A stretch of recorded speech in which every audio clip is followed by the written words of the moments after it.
You want a piece of me, boy? Nuclear launch detected.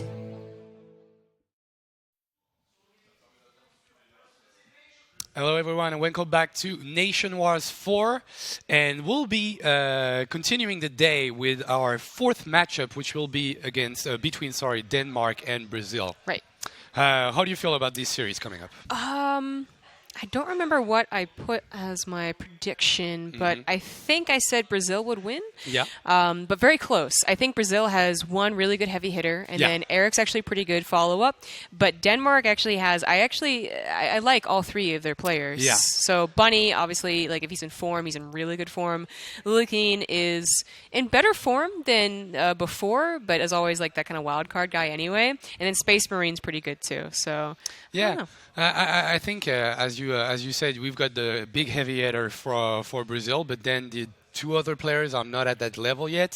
For Denmark, it's more well-rounded, I guess. Yeah. But at the same time, Bunny is not at the best level he's ever had, right? That's the kind of the question mark, right? Yeah. Like Lillikeen, Space Marine, they're good, but they aren't. They were never at Bunny status, basically. And Bunny status, when he was really playing, wasn't focusing on school, was one of the best foreign Terrans ever. So it depends on how much he's been practicing lately, how much he had to pay attention to school. Hopefully, he had like a Christmas break or something. It's like super warmed up. Oh yeah, I don't know.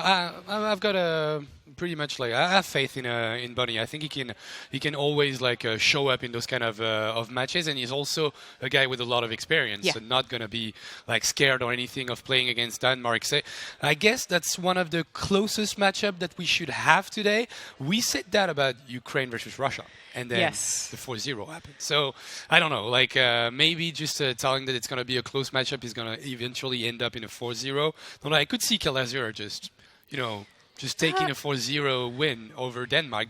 That seems a little bit dangerous to call, but that's something that could happen, I guess. I think it could happen, exactly. Like, it's pretty dangerous to call, but Kalazur, especially if he's feeling good, if like, the ping's good, like I think he actually has potential to 4-0 a lot of teams. Yeah. And that's why I think everyone's looking at him.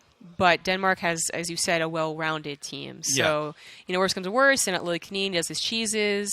Space Marine is Protoss. Again, can really change things up, because otherwise it is just two Terrans. But we'll see who they send out soon. We have a tweet coming in here. I think that was the one we saw before we went to break. There we go. Actually, a new one. Yeah, it's a slow day at work, indeed, with the little pro plushie. It's kind of cute. Keep those coming, obviously, with the hashtag NationWars4. And you can also start using the hashtag Brazil win. So it's going to be BRIA win, or Denmark win, which would be hashtag DEN win. No, Roddy said the same thing. It was like DEN? What I don't think so. It's DNK. Damn, I don't know. Okay. DNK, obviously. Yeah, DNK obviously. win. Okay, Roddy did the same mistake, so I feel a little bit better about it. So yeah, exactly. It's okay. Keep those tweets coming, and we'll be tracking down those results after that. So, Kalazur, heavy hitter, well-rounded team for Denmark, and question mark around Bunny. That's about all we can say about this that's kind of the sum, I suppose. I mean, Eric has been talked about a little bit too as that kind of like the runner-up for Brazil. He's not super well known, but you'll hear his name and get like respected nods type of deal. People are like, oh yeah, I guess he's like pretty good. But it is about showcasing like what he can actually do in like this big competitive environments, which I don't think he's done. I think he played, like most other players from Brazil, in Copa America and got pretty good results. And that's actually been a really good initiative, by the way. Copa America has really helped build this competitive environment. Yeah. For their players, so they do have a little more of that on-screen time, competitive environment time too. So that shouldn't be a problem for them. Yeah, I'm a believer in national competition, regional competition that gives you a lot of exposure, that gives you experience in terms of time on the stage, time with a huge stream and a lot of viewers. That's what you need to become a better player in general. Like you need that experience, you need that camera time to become a better player. So obviously, Copa America doing super well here, and we have the starters for both teams. So Brazil is going to send out the player that we didn't talk about, which is Master. He's a Protoss player, and he's going to be up against Space Marine. So we will be starting with one of the most unexpected matchup, I guess, in the Brazil versus Denmark situation, which is PvP. Oh yeah. Like there's 2 Terrans in Denmark, like only 1 Protoss, and then Master. We didn't talk about him at all, and then it's the starter, and now it's a PvP. PvP? The Master was Zerg. Is he Protoss? My notes says Protoss, okay. but maybe you know better. No, I probably look like don't. a fool, but No. He is Protoss. So. That's what he like the notes that we have here is actually the races that the players added to their when they registered. So okay.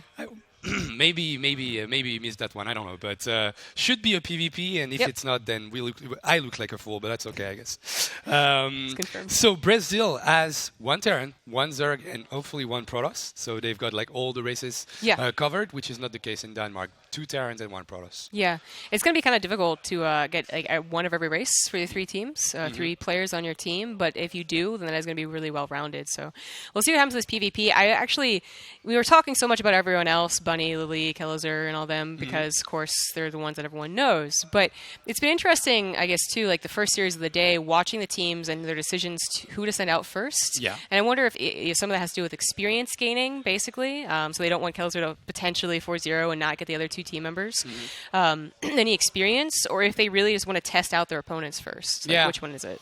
Yeah, I feel like especially in those matches, those elimination matches as we have in the qualifiers, you kind of want to feel out how the other team is doing and how their players are playing these days. So you don't want to send out your main player. That's what I would do personally, but I guess like both stuff actually makes sense. Like you can either send your best player and hope that he goes 4-0, so you have that, like you don't have to think about it and you can just prepare for the next game, or you want to just to test out the water a little bit before setting out your best players. But we mentioned Kellizer being the heavy hitter for Brazil, but I think we have to acknowledge the fact that yesterday he lost to the Muslim in a TVT. Yep.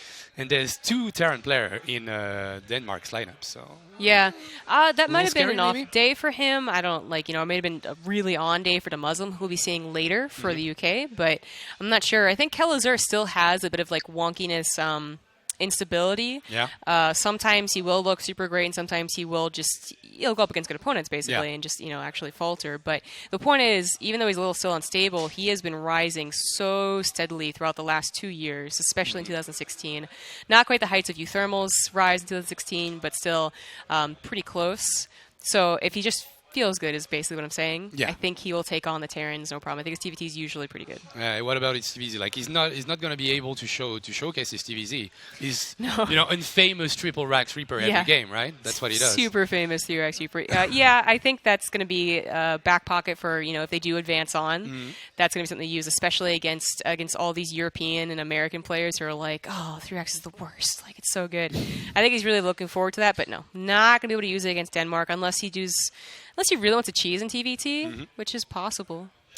Once again, like shout out to Cass, all kill Team Russia 4-0. Nice. Feels really good about himself. Obviously, feels good, man. Starting with the all kill. I mean, those kind of stats actually matter. Like after that, because you build up a little bit of confidence, going in. Yeah. Like Cass is not a player. Like I always felt like Cass was a great player, but never really showed that in major tournaments. Like he was the kind of guy in Wings of Liberty that you would look for. Like this guy has amazing macro builds. Like he will produce units like nobody else is good in Europe back then, but never really had that breakout performance, that big win that he needed to make his career advance a little. So right now, just starting with a 4-0, like his confidence boost is definitely here, and that's going to help Ukraine going after in this tournament in the round of 16.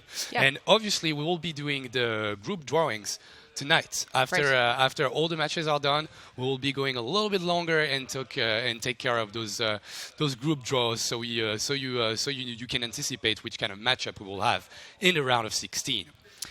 Well, we're still waiting for the game to start. Do we have anything that we forgot to mention? Just that it starts, the group stages start tomorrow. Yes. Like, that's pretty cool. Yeah. So it is actually good momentum boost for him to get the 4-0 now. Okay, so the first map is going to be Newkirk. All right. Newkirk Precinct. So Still figuring out if it's a PvP, but should be.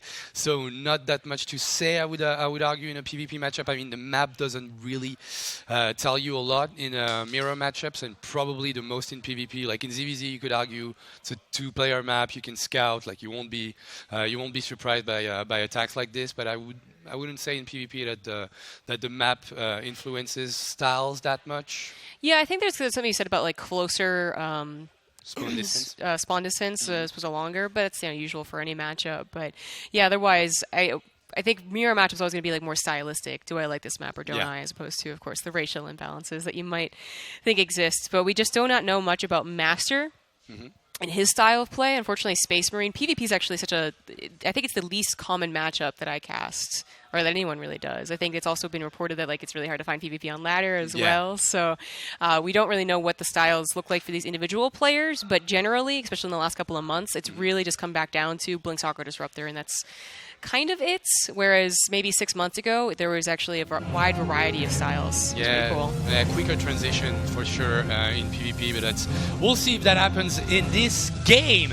And actually, our red player here in the bottom right, the Brazilian player Master, is Protoss. So happy with this. This is Master, bottom right. In the bottom left, as the blue Protoss, he is Space Marine, Denmark. And he's the kind of guy that would go for, like, I see him like not as strong as with Lil Cannon, but he has like a way of playing a little bit differently, I guess. Like that's something that Space Marine can do, like throw out some weird builds. We'll see if that happens here against Master, probably a player that is not so used to play against. Yeah, I'm not sure how much these guys really would have played against each other. Probably not at all, if I had to guess. So again, the style thing might be up in question. But if it does come down to a mid-game, 2-base, 3-base, I think that it's going to be a little more understandable. Like they're going to understand each other and how they're going to just come down to army movements, basically. But the openers are always a little bit curious. So, of course, the scouting probe comes in here. It's going to get quite a long time. 2 scouts.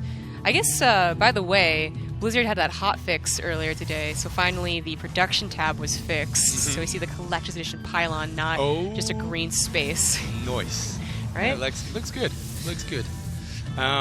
So double gateway for both players, but that's something that you can anticipate in any PvP. Like, it seems like if you don't go for that double gateway opening, you will get heavily damaged by your opponent's 2 gateway opening and pressure. So one player is actually going to go for the double adept. That's Denmark's player Space Marine, and double Stalker for Master, and the Stargates as a follow-up for Space Marine. Yeah, this is kind of the first question, of course, is adept versus Stalker, but the second question is, they add that Stargate like now or maybe later, but of course 1 base or 2 base. And the answer right now for Space Marine is still on that 1 base. So the goal really is to distract and hopefully get some units out of position, whether it's the Stalkers out of position or the Militia Corps out of position, so that Oracle can actually swoop in and get a lot of damage done in the mineral line. But not really poking forward at all with the Adepts, actually scouting himself, so maybe expecting something cheesy from Master. It's a huge map. Like, it's actually a little hard to go to cross that entire map and try to get a scout, so I guess they're just going to play the defensive game at the moment. That Stargate actually finished a couple of seconds ago, but still not building anything because it just doesn't have the resources to do so. There we go. So yeah, okay, Space Marine gets a little bit of money, and that's actually going to go for Phoenix first. What do you think about that? Yeah, not Oracle, and that Nexus right before he started production on it too is a little bit interesting. I mean, it might have just been a case of, okay, now I feel secure that I've scouted there's no proxies, because I mentioned it, like a couple of proxy pylons just for gateway aggression, and proxy Stargates, I guess, have always been popular, and even a couple of proxy robos have been coming into PvP too, so maybe that was a little bit of it. So the Phoenix, though, as opposed to any amount of Oracle, I guess the Phoenixes are going to be the more stable harassment and more stable scouting too. Revelation is great, but sometimes the Oracle just dies, after you try and swoop in. And we'll see if he actually commits. Well, how many, basically? Like, usually the solid number is 5, but I don't know what his plans are. The Robo came down for Space Marine, of course. So his Immortal production is going to be quite quick. Not going to go for the Stargates on his side of the map. Just going to go for the Robo. Quick Immortal coming in with the Chrono Boosts, allowed, used on it. But The Phoenix play, I kind of like it. Like, you can't really scout whatever your opponent is doing, so you feel comfortable with dropping that Nexus. You're like, okay, if he also open with the Stargate with an Oracle, then I can kill it instantly, which gives me a huge boost in this PvP. So I kind of like what he does. And as you mentioned, this is more of a stable, aggression way of getting some probes and maybe shutting down the prisms in the later stage of the game. And we see a prism already. I really wish he would save those Phoenixes and just let the War Prism, hide them, let the War Prism come across the map. That would be really good. But unfortunately, he's going to show it. Photon Overcharge does not go down. Okay, there it goes now. As he realizes his probes are in a little bit of danger. So Space Marine, he did go up to, I think, well, this is the 5th one coming out, and I think he should stop here, as he does start that robo production too. There's this really cool thing that happens if it does get to 3 bases, where if they go Blink Stalker Disruptor, Phoenixes can swoop in and actually kind of negate that. Yeah. But I don't know if that's really the plan so early on. Space Marine is going to defend against this push, however. Phoenixes need to be kept alive to pick up, ideally, the Immortal, but even the Sentries. Ooh, he took a lot of damage on those Phoenixes, and he could have actually lost one if Master was a little bit faster to react with those Stalkers, because I believe they were in range. But 3 pylons actually coming in, and a lot of Stalkers to reinforce for Master. He's actually going to go all out with this aggression. No blink whatsoever. Remember, that Prism actually out of position. He's going to lose it instantly, and that's already the end of this push. Yeah, there was really no reason for that, too. I think it was just a hotkey mistake. Oh my god, he's pushing into the Photon Overcharge. I don't think that's right at all. The Phoenixes instantly cancel their pickups, actually. That was a little bit weird. Yeah.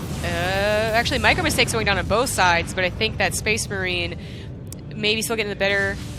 Okay, he still feels really pressured. Even if he go in the War Prism, I'm surprised he's pulling the probes. He's actually going to go down the ramp and cool force fields from the Brazilian player, but that's not going to be enough. That Immortal is in the air. It's going to take a lot of damage. Those probes going at it against the Stalkers from the Brazilian player. But that's a really well deflected attack, and Master is not doing super well at the moment, because with 24 probes, he's actually losing the money battle, the income battle during this game. And Space Marine just playing pretty well on this one, and realizing that he had so much more probes than his opponent that he could actually pull them away to defend the attack properly. Yeah, I'm still surprised he felt the necessity to, but I guess that really was like the clincher, like, absolutely, I'm going to win this fight if I pull the probes. But he has been winning the income advantage. He's probably going to win the game unless he really botches his attack and lets his army die, in which case Master's counterattack may be able to do something too, and that's kind of happening. The Immortal's lost its barrier, so it's taking damage now. Alright, he can still, like, maybe change direction and get that Stalker, because he will lose that Immortal in the end, and he needs to dish out as much damage that he can. I'm actually not really happy with the decision that Space Marine took to go across the map. Like, it didn't need that. I feel like it was maybe an overextension. Obviously, lost a lot of units right there. Lost the sentry, but that sentry is is like going back as far as it could, but it did end in the end. But the Phoenix is getting a little bit more probes, and still, like, good income advantage coming out from Space Marine. Right, as long as he didn't give away his entire army in a botched attack, then he was going to have this income advantage and a very good place to win this game. But the game not nearly over yet. We do have an Oracle coming to the main base, however. It's going to scout another Warp Prism, but more importantly, no Mothership Core to help defend. Oh yeah, that's terrible for Master. He has to pull all the probes in the main, so we were mentioning that he was having troubles in terms of economy by having a lot less probes than his opponent. Now it's even worse, 41 probes to 24, and he has to move them away. Look at this income difference, 1600 against 300, and especially 500 gas a minute against 0. Wow. This is not going well at all for a Brazilian player. No. I mean, I don't mind the idea of an all-in here in PvP, especially one that can sometimes surprise your opponent. Like, oh, I thought you were gonna probe, but he just really losing the War Prism. That is like the one thing. Oh yeah. He loses a Sentry, it sucks, but maybe he can still push on. But the War Prism was the biggest thing. So he's gonna go with the the old mentality of just all-in again, hope that it works. But Space Marine still has those Photon Overcharges he can use. He has a good number of Immortals. Zealot's gonna soak up a lot of damage as well. And Master, I just don't think, especially if this is the War Prism again. Please, it's not gonna be able to push up through here. Don't lose the Prism again, please, Master. Okay, those Immortals are actually a little bit blocked by the pylons, but I think that's not even gonna be a problem, not gonna be an issue right there, because there's just too many units from Space Marine. Like, he's got more army supply, more workers, he's got the defender's advantage with the pylons, he's got Phoenixes to lift up some units, using one Photon Overcharge. Nice micro on the Prism for once. He's gonna lose the Mothership Core, and will probably take out that Immortal, but it's taking too long. Like, Yeah. he's still producing. Space Marine is not broke or anything. He's got gateways. He's got a robo working, and at the opposite side of the map, just getting a little bit more damage with that cheeky Oracle. Well, barely saves it, so it's going to be come back in later if this game actually goes on for much later. But Master's going to try and push in. He is at even army supply, and the overcharges are gone now. And yeah, without any overcharge, it could look a little bit dicey, but at the same time, like 4 Immortals against an army that is based on Stalkers, which are taking a lot of damage from those Immortals, and that should be GG, because I don't see any way that this fight is gonna go the Brazilians' way. Masters is actually gonna be forced to GG out of this game. Space Marine takes the first point for Denmark. Okay. That is a little bit expected, I'd say. We didn't know much about Master. We knew a little bit about Space Marine, but Master, I just that's like, oh, you're like, live in a tournament, and you just make this huge mistake that looks like it should never have been a possibility, but then you saw Mike or the Warp Prism later, and you're like, oh, I guess that's what you were trying to do. But it was pretty terrible moment in his life. Yeah, he puts all his egg in the same basket. He wants to go for that strong attack and just loses the most important unit to begin with. So obviously it didn't work too well. Actually, 94% of people actually think that Denmark is going to win this one. So not that much faith in Brazil. Not at all. What about you? Like, did you tweet Bra win? No. You should be doing it. You should be doing. You could help it. Like, if you vote right there, you probably give them like 20%. I don't know. Like, it's not going too well for Brazil in terms of community votes. But that doesn't mean that Brazil is gonna lose for sure. No, I actually think this is probably it's still happened. Like the fans could totally be right, but I think that Eric, even if he comes out next, if again you're holding like your heavy hitter for your back pocket, then maybe Eric comes out next. I actually think he could do really well against Space Marine, and then of course Kelazur, I think there's some hope that he could even all kill if he has to. As we were talking about, like Bunny, sometimes he's in very good form, but he has been focusing on school.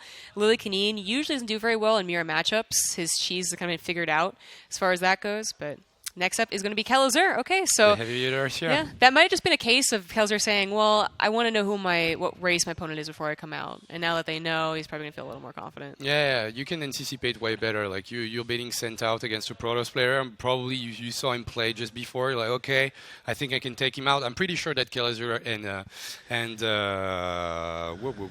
Space Marine played each other in the past. I wouldn't put money on it, but I'm pretty sure that's something that should have happened before. Like those are the kind of guys in terms of level and tournament that they attend, that they should know each other at least and probably play each other because of how close in terms of level they are. But I agree. Like Kelazur, you send him here now. We don't know about the map yet, but he does know about the next map that's going to be used. He knows he's going to be playing against the Protoss, and then he can probably take a step back and just think about the next game if he does take Space Marine out. Right. Yeah. He actually has, I guess, kind of an advantage right now. Besides whatever his skill level is at. So versus Protoss, I guess it is dependent on a little bit on the map, which we now know is going to be Vanny. All right. Station. Okay. Kelazur. Macro monster in the TVP matchup. Sure. Not that much of a cheeser, right? Well, sometimes he'll actually get the cheese in there. Like he sometimes even has showcased like the proxy 1-1, like all proxy 1-1-1. On Vanny, it's probably not a bad idea to go for the single proxy Reaper, get that little bit of early aggression, and then maybe one base it from there. Yeah. But as far as like one base pushes on Vanny, that's where the length of the map starts to counteract. Yeah, of course. It's not so good for the Terran pushes. Yeah, I think you're right. Just a single Rax proxy, get a little bit of damage done with a Reaper. Yeah. The map is actually super good for Reapers too. So that's something we could see. And actually, you're right on the money. There's already an SCP on the map. In the bottom side, for Denmark, in the blue, is the blue Protoss Space Marine. In the top position, mostly, he is the red Terran, Kelazur. With a tiny problem of orientation right there. Doesn't really know where to put his buildings. Okay, I'm gonna put it next to your main. And that looks like a single Rax proxy, right?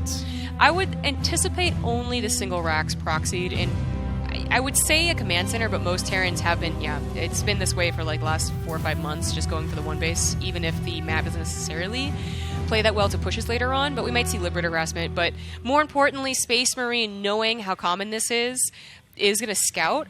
or place his own Stargate down. I was going to say you could do both, but this is also fairly common on Vanny. We're talking about Kelazur's cheeses, Space Marine also with the proxy Stargate. This has become one of the more common locations to scout or to put your Stargate, by the way. Yeah. But since they're both not scouting, since they're both cheesing, it's just super awkward.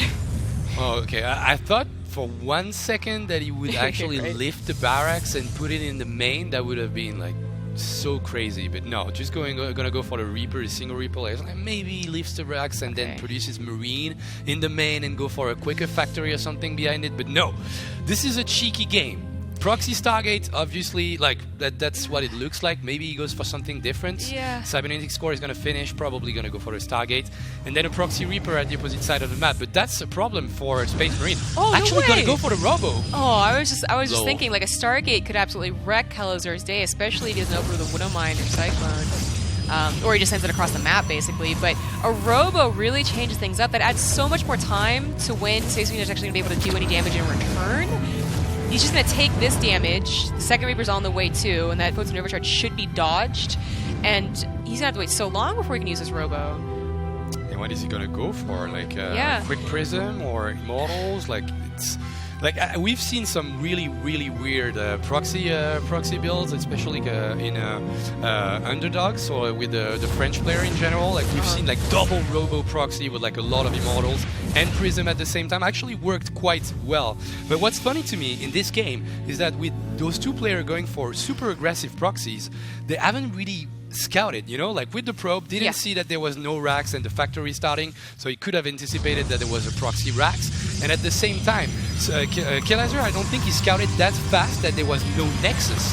So he does know about it now that he's getting pylon built just right outside his ramp. But he needs to react, and he needs to react quickly. I think the only like really question mark for Kelazur was whether it was a Stargate or Robo, and then the Stargate timing passed. He was like, okay, I guess it's going to be a Robo. So it's really good that he brought the Reapers back, even though they could have continued, maybe getting even up to 4 probes, good micro. Getting rid of those pylons was much more important. And now that he's done that, he can actually push across. The Reapers aren't going to help that much when it comes to the actual Immortal push. I think trying to get as many probes as possible is the better way to go. But I still don't know if he's going to be super well defended against an Immortal bust. I actually don't know what this one-base situation looks like against the proxy Robo. Yeah, we'll see. There's going to be at least 2 Immortals. He's actually going back with it. Is that an F2? Yeah, that looks like an F2. Guys, I hate that key. All right. And every time I see it, like, this is not good. Like trying to defend a Reaper, like F2A click, like you scared a little bit for a second. But yeah, Bunker finishing up. He's got a Viking to control the air and getting the Prism out of the equation, and a lot of Cyclones behind it. Even the Liberator is somehow like a really good answer. And especially on this map, there's a lot of position that you can take with the Liberator. It's going to be really hard to take care of. And this Viking is like literally doesn't have anything to fight him. Hero, the Stalker takes so long to warp in. He's going to have to make another Robo. It's not going to be a third Immortal. I guess he could try and attack with the Immortal and no Warp Prism, but I think the Warp Prism was a little more dangerous, just like out-positioning the Terran, because that must be the worst part about it. But I'm not sure how much opportunity there's to opposition a Terran who is on one base and who recognized the threat, like the bunker, but also the production already on the way, already pumping out Marines. Puts Kelazur in such a good position. Yeah, Kelazur is just, feeling great at the moment. Just has one ramp to take care of while he can expand with the pocket expansion. He's got a lot of technology going on with a lot of Cyclones. He's got Liberators. He got the Prism out of the equation super early in this game. Like no micro potential and no drop inside the main. So you have to go throughout that tiny ramp we mentioned with the Liberator, just sieging at the right angle, the right moments.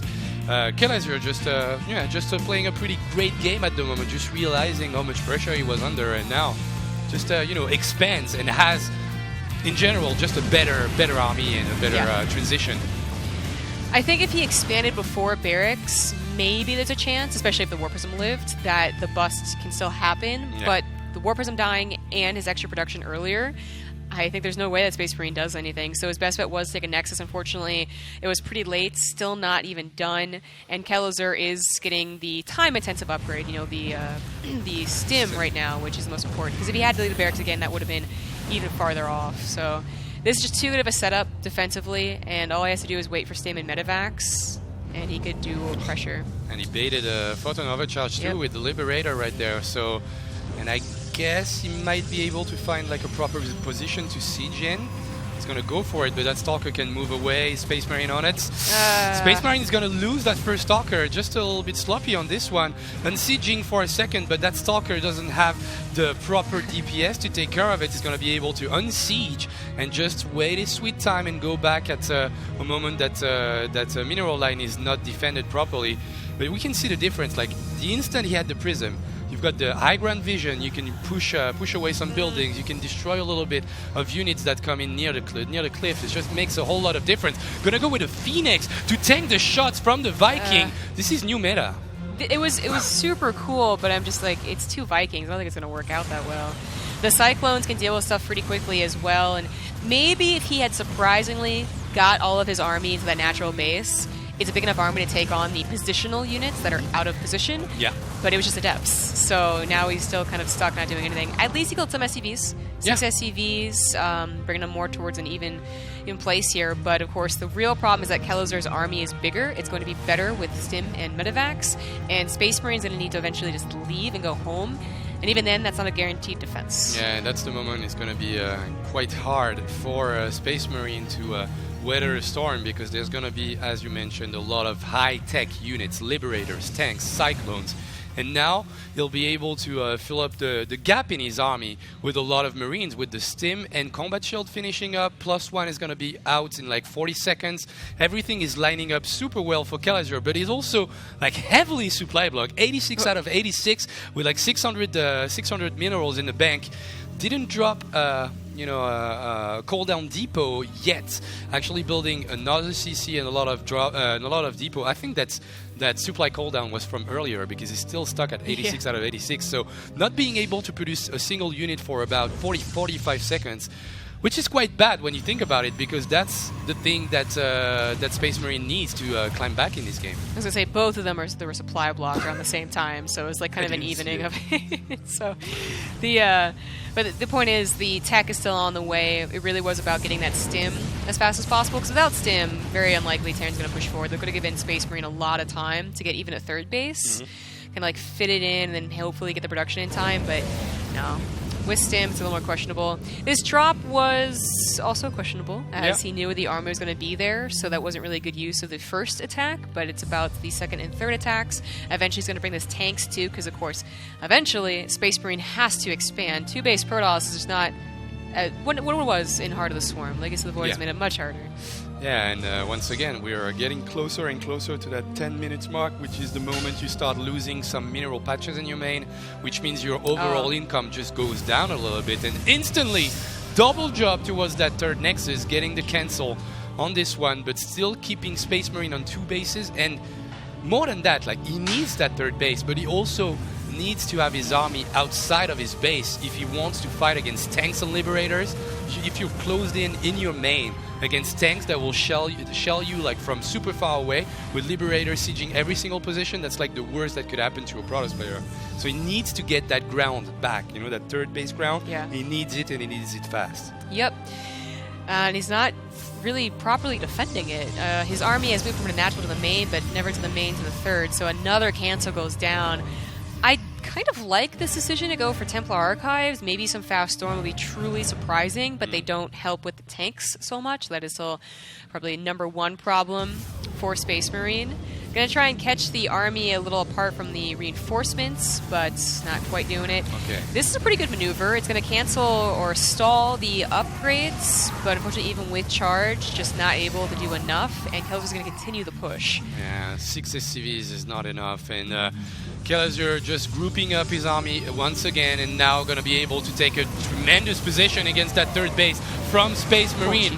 Brazil fighting back on this one. The heavy hitter from Brazil probably about to take game 2 while he's attacking that third base with a lot of tank support. This is a great position for Kelazur right there. Yeah, I would say he didn't even need to siege his tanks. I thought he would for a second there, but it is going to be the Marines, a couple Cyclones helping out. That is game.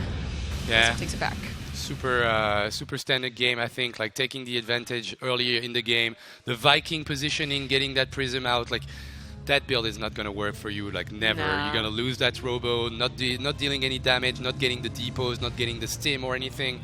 Just like, okay, just keeping him on one base, but considering it's Vanny, you can still expand. You've got that pocket expansion that that contain is not actually doing anything. It's not achieving anything. Yeah, it was a series of unfortunate events, I think.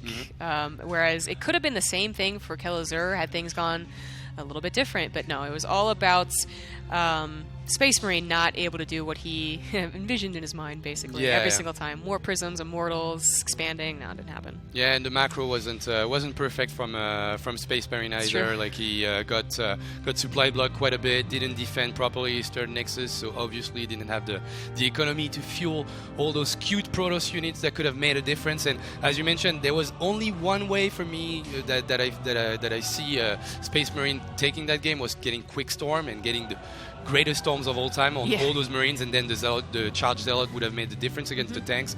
But that didn't happen. Like the attack from our Brazilian player, struck just before that upgrade, that crucial upgrade finishing. So that makes it 1-1 between Denmark and Brazil. Denmark is going to send Bunny, so it's going to be a TVT between those two players, and I think that's the matchup we've been anticipated between these two teams. Yeah, exactly. This TVT is actually going to be a really big marker for me about who's going to win, basically. I know a lot of people were voting for Denmark, but no, if Bunny loses, I think Kelazur can do it again in the revival, and that'll be it for Denmark.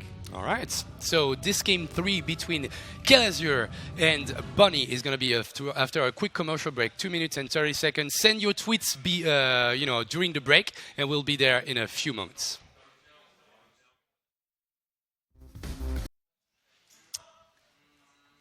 And we are back with the third game between Denmark and Brazil. And as we mentioned just before the break, this is the match between those two. We've got Bunny on one side and we've got Kelazur on the other side. The TVT that should define that best of 7. Yeah, I think it really will be the point of, the most important point, basically. As I struggle to find words. It's okay. Happens to me all the time. Right? Yeah. I think you have an excuse, though, because you're... Yeah, I'm not... That's okay. That's okay. I'm not even in the speaker. But it is the most important part for me. I think whoever wins this is going to be able to pull their team for the rest of the series, basically. Lily Canine is good and surprising sometimes, but I think against Kelazur just played him too much, basically, and just knows exactly what he's going to do. I do think Eric might be good for that pull. If Bunny does win here, maybe Eric can bring it back, but then it's other revives for me, because I think Bunny and Kelazur are both going to be the revives. Yeah. So that could be the situation of a best of 3 within the best of 7. I use that sentence all the time, but that's something that can happen in this format with the revives. That all right, you've got you're supposed to play one player one time, and if you take him out, it's over. But you've got the revive, so basically, if you guys are actually trading games, it could go into a best of 3 between those two main players for the team. So that could be cool to see. On paper, I would like to favor Bunny, but that's the thing. Bunny is not playing that much these days, and against that guy in the bottom left, representing Brazil as the red Terran and Root Gaming at the same time. This is Kelazur. And it's not going to be an easy feat by any means. In the top right, as the blue Terran, he is Bunny for Denmark. And it's going to be Daybreak. So, it's the most standard map possible, I guess, only rivaled by Overgrowth, which is also in the map pool. But TVT knows no boundaries by the map, so I would say usually opens up almost exactly the same every single map, even if big or small. There's no command center first in this matchup, so it's kind of like more stylistic if you open up one base entirely or a one racks expand, which we do have actually being showcased. I would say Kelazur is the more aggressive player of the two. Bunny could be aggressive back in the day, but I always called him more of a safe one. So him going for one racks expand to the Kelazur's build of just one base for now. Yeah, going straight to the second gas, Kelazur, that is. So playing more of a meta build, which actually points out to the player that's playing the most, that is most active in Kelazur, is that player. He's active. He knows everything about all those new builds. Bunny probably just going for something that he used to play, that he used to feel comfortable with just a couple months back. Like, keep in mind, at the beginning of Legacy of the Void, Bunny was just like amazing at TVT. Like, he had like the sickest micro plays with the Medivacs and Cyclones, and that's something that he can do, but he hasn't been that that present in in the professional scene for Starcraft 2 for a couple of months. So we'll see what kind of bunny we have in this game. Yeah, I'm getting a bit of deja vu actually, because the show match. Deja vu. Yeah. It's okay. There you go. The show match between Germany and Korea, we actually had Hero Marine, who was kind of in my eyes like same boat almost as Bunny. Hero Marine actually streams a ton, but wasn't like active professional play. And I did feel kind of like he was playing an older school style of TBT. So that's a little bit what the a 1-Rex expand is. It's not entirely out of the meta, but it has been a lot more one base builds from a lot more Terrans. A bunker is also pretty damn old fashioned, I would say too. It's really safe. Like I don't mind it, but it's just not something you usually see. So we'll see how he's going to be able to handle the pressure coming in from Calazur, because Calazur is not giving out on the unit production. He's actually like just going ham on it. Banshee, Cyclones, Mines, he gets everything instead of playing down that CC, so he will have to deal damage with it, because he's actually falling down in terms of economy at the moment against that super early CC from Bunny.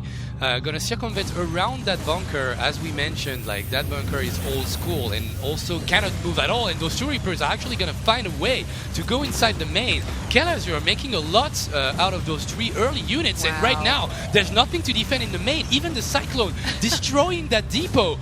Oh my god, that's a lot of damage from Calazur. This is a huge problem, especially the tank should be able to take care of it. Yeah, especially with the Marines popping out too, soaking up that Cyclone damage. But that was not supposed to be as long as it was. Like, I think Bunny was aware that he would have to pull the SCVs, like just the aggression of one base is going to have to try and circumvent your bunker. But to have to stay up there for so long was a bit different. Also, I don't think he was quite on point with the... no, actually, he has a Viking. Never mind. He does have a Viking, but he doesn't have an eBay. The cloak is a little bit too far, and that's a problem, because that Banshee is gonna die. Like with only one scan, if your Banshee is full HP, you can, like against one Viking, you will get out of the scan range. So I felt like this Banshee could do a lot more, but in the end, just getting a couple more SCVs after the initial aggression with the Reaper and Cyclone. But the second one is gonna come in, and it already forced a lot of turrets. It did, yeah. So Bunny was totally aware. I mean, it's a very common follow-up. It just like didn't see the Viking and popped at the exact same time. So that was it was a sad loss for the first Banshee. The second Banshee is kind of uncommon, I would say. As the third Banshee is especially uncommon when you have been denied. Both Banshees have been denied pretty easily. So that third Banshee is going to feel a little bit useless, but it can be used in an attack if that's what Calazur wants to do. But he can't if he just loses them. Another one bites the dust. Another one bites the dust, indeed. This is actually a huge deal, because instead of one Banshee into Vikings and Raven, or 2 into Vikings and Raven, it's a third Banshee. And I don't know if he has like excellent setup to defend against Bunny's counter Banshees, which is also an old-fashioned thing to do, I will say again. It's just odd to see basically not Vikings, not Ravens, because the recent patch, they've both been upgraded, especially for this matchup. Yeah, the Raven is actually going to come in from Calazur, who's trying to get a third CC going on the low ground, but I don't see it happening, because Bunny actually scouts it instantly with his Banshee at the opposite side of the map. He's going to get the SCV. Nice. Will he take the time to just destroy the CC? I guess that would be a good call. He's actually going to go back a little bit, maybe afraid of a huge Viking proportion, but there's nothing, as we can tell. Like, we know with every single information that we have that there is no Viking in the air, so he could actually be destroying that command center, which would be super great for him. I'm a little surprised too, because he knows there's been 2. Now he just knew there was a third one, but even with 2, there'd only be 1 Viking, which is not enough to kill a Banshee if you run away from the scan. So yeah, I'm a little surprised he didn't stick around at that third base a little bit longer, but his Banshees are going to be alive. Again, they can be used defensively if you're worried about a defensive situation, or in an attack. They can pair up together too and come in at a really random time, which you just don't expect. You don't bother usually to get them a third base, because usually the Banshees are over and done with by then. Gets another stall on the command center, just a second away. Very annoying. Bunny used to be so great at those counter-attack Banshees. Like, he used to keep two at the same time in attack, like man and natural, with a weird timing, and got a lot of success with it, and actually gonna get a little bit of economy going, and actually destroying SCVs that are building structures are so valuable. At the same time, trying to scan Calazur's Banshee in his main, but actually not getting the kill on this one. So this game is actually gonna go a little bit wild. That Banshee probably not gonna fall, and at the same time, going back to the natural, about 10 SCVs are gonna fall. Wow, this is way too much damage when you already have a Raven out. Yeah. Especially because the Raven can kill the Banshee now. as long as it isn't too far away. That altar did so much damage in such a short amount of time. So that was definitely already going in favor of Bunny. Yeah, that's quite the graph. Yeah. It was already going in favor of Bunny because he was getting production kills. Oh, nice Widow Mine. Did not expect that Widow Mine. But he's getting production facilities stalled out, but also he ended up just getting a lot more SCVs killed. That was Bunny's Widow Mine too. Like no, sorry, not Killazur, sorry. I was like, okay. No. Killazur's Widow Mine getting that low HP Banshee, and that first push from Bunny could actually deal some damage. No, he's actually just gonna take the tower in the middle and just go back. And Killazur is gonna be the first one to actually put his army in a aggressive standpoint.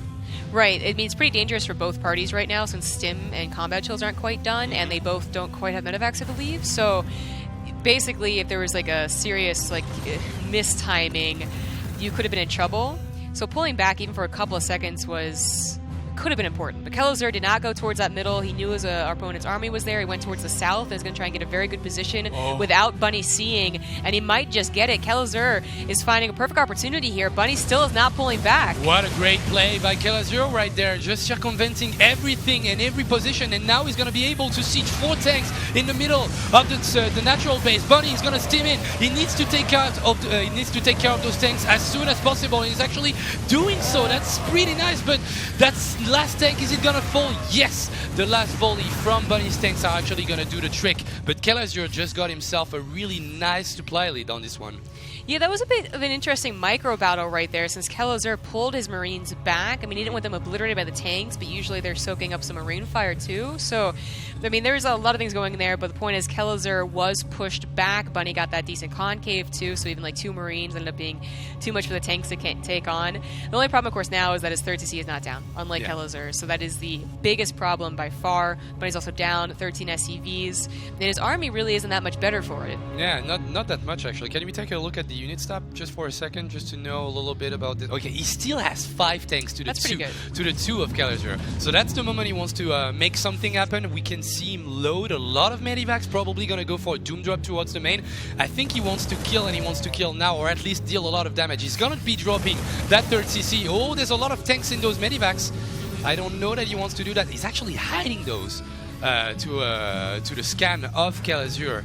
So he could be taken by surprise when 3 more tanks actually join the party. I don't really like his position. If he's not dealing any damage at the moment, like 68 SCVs against the 48 of Killazur.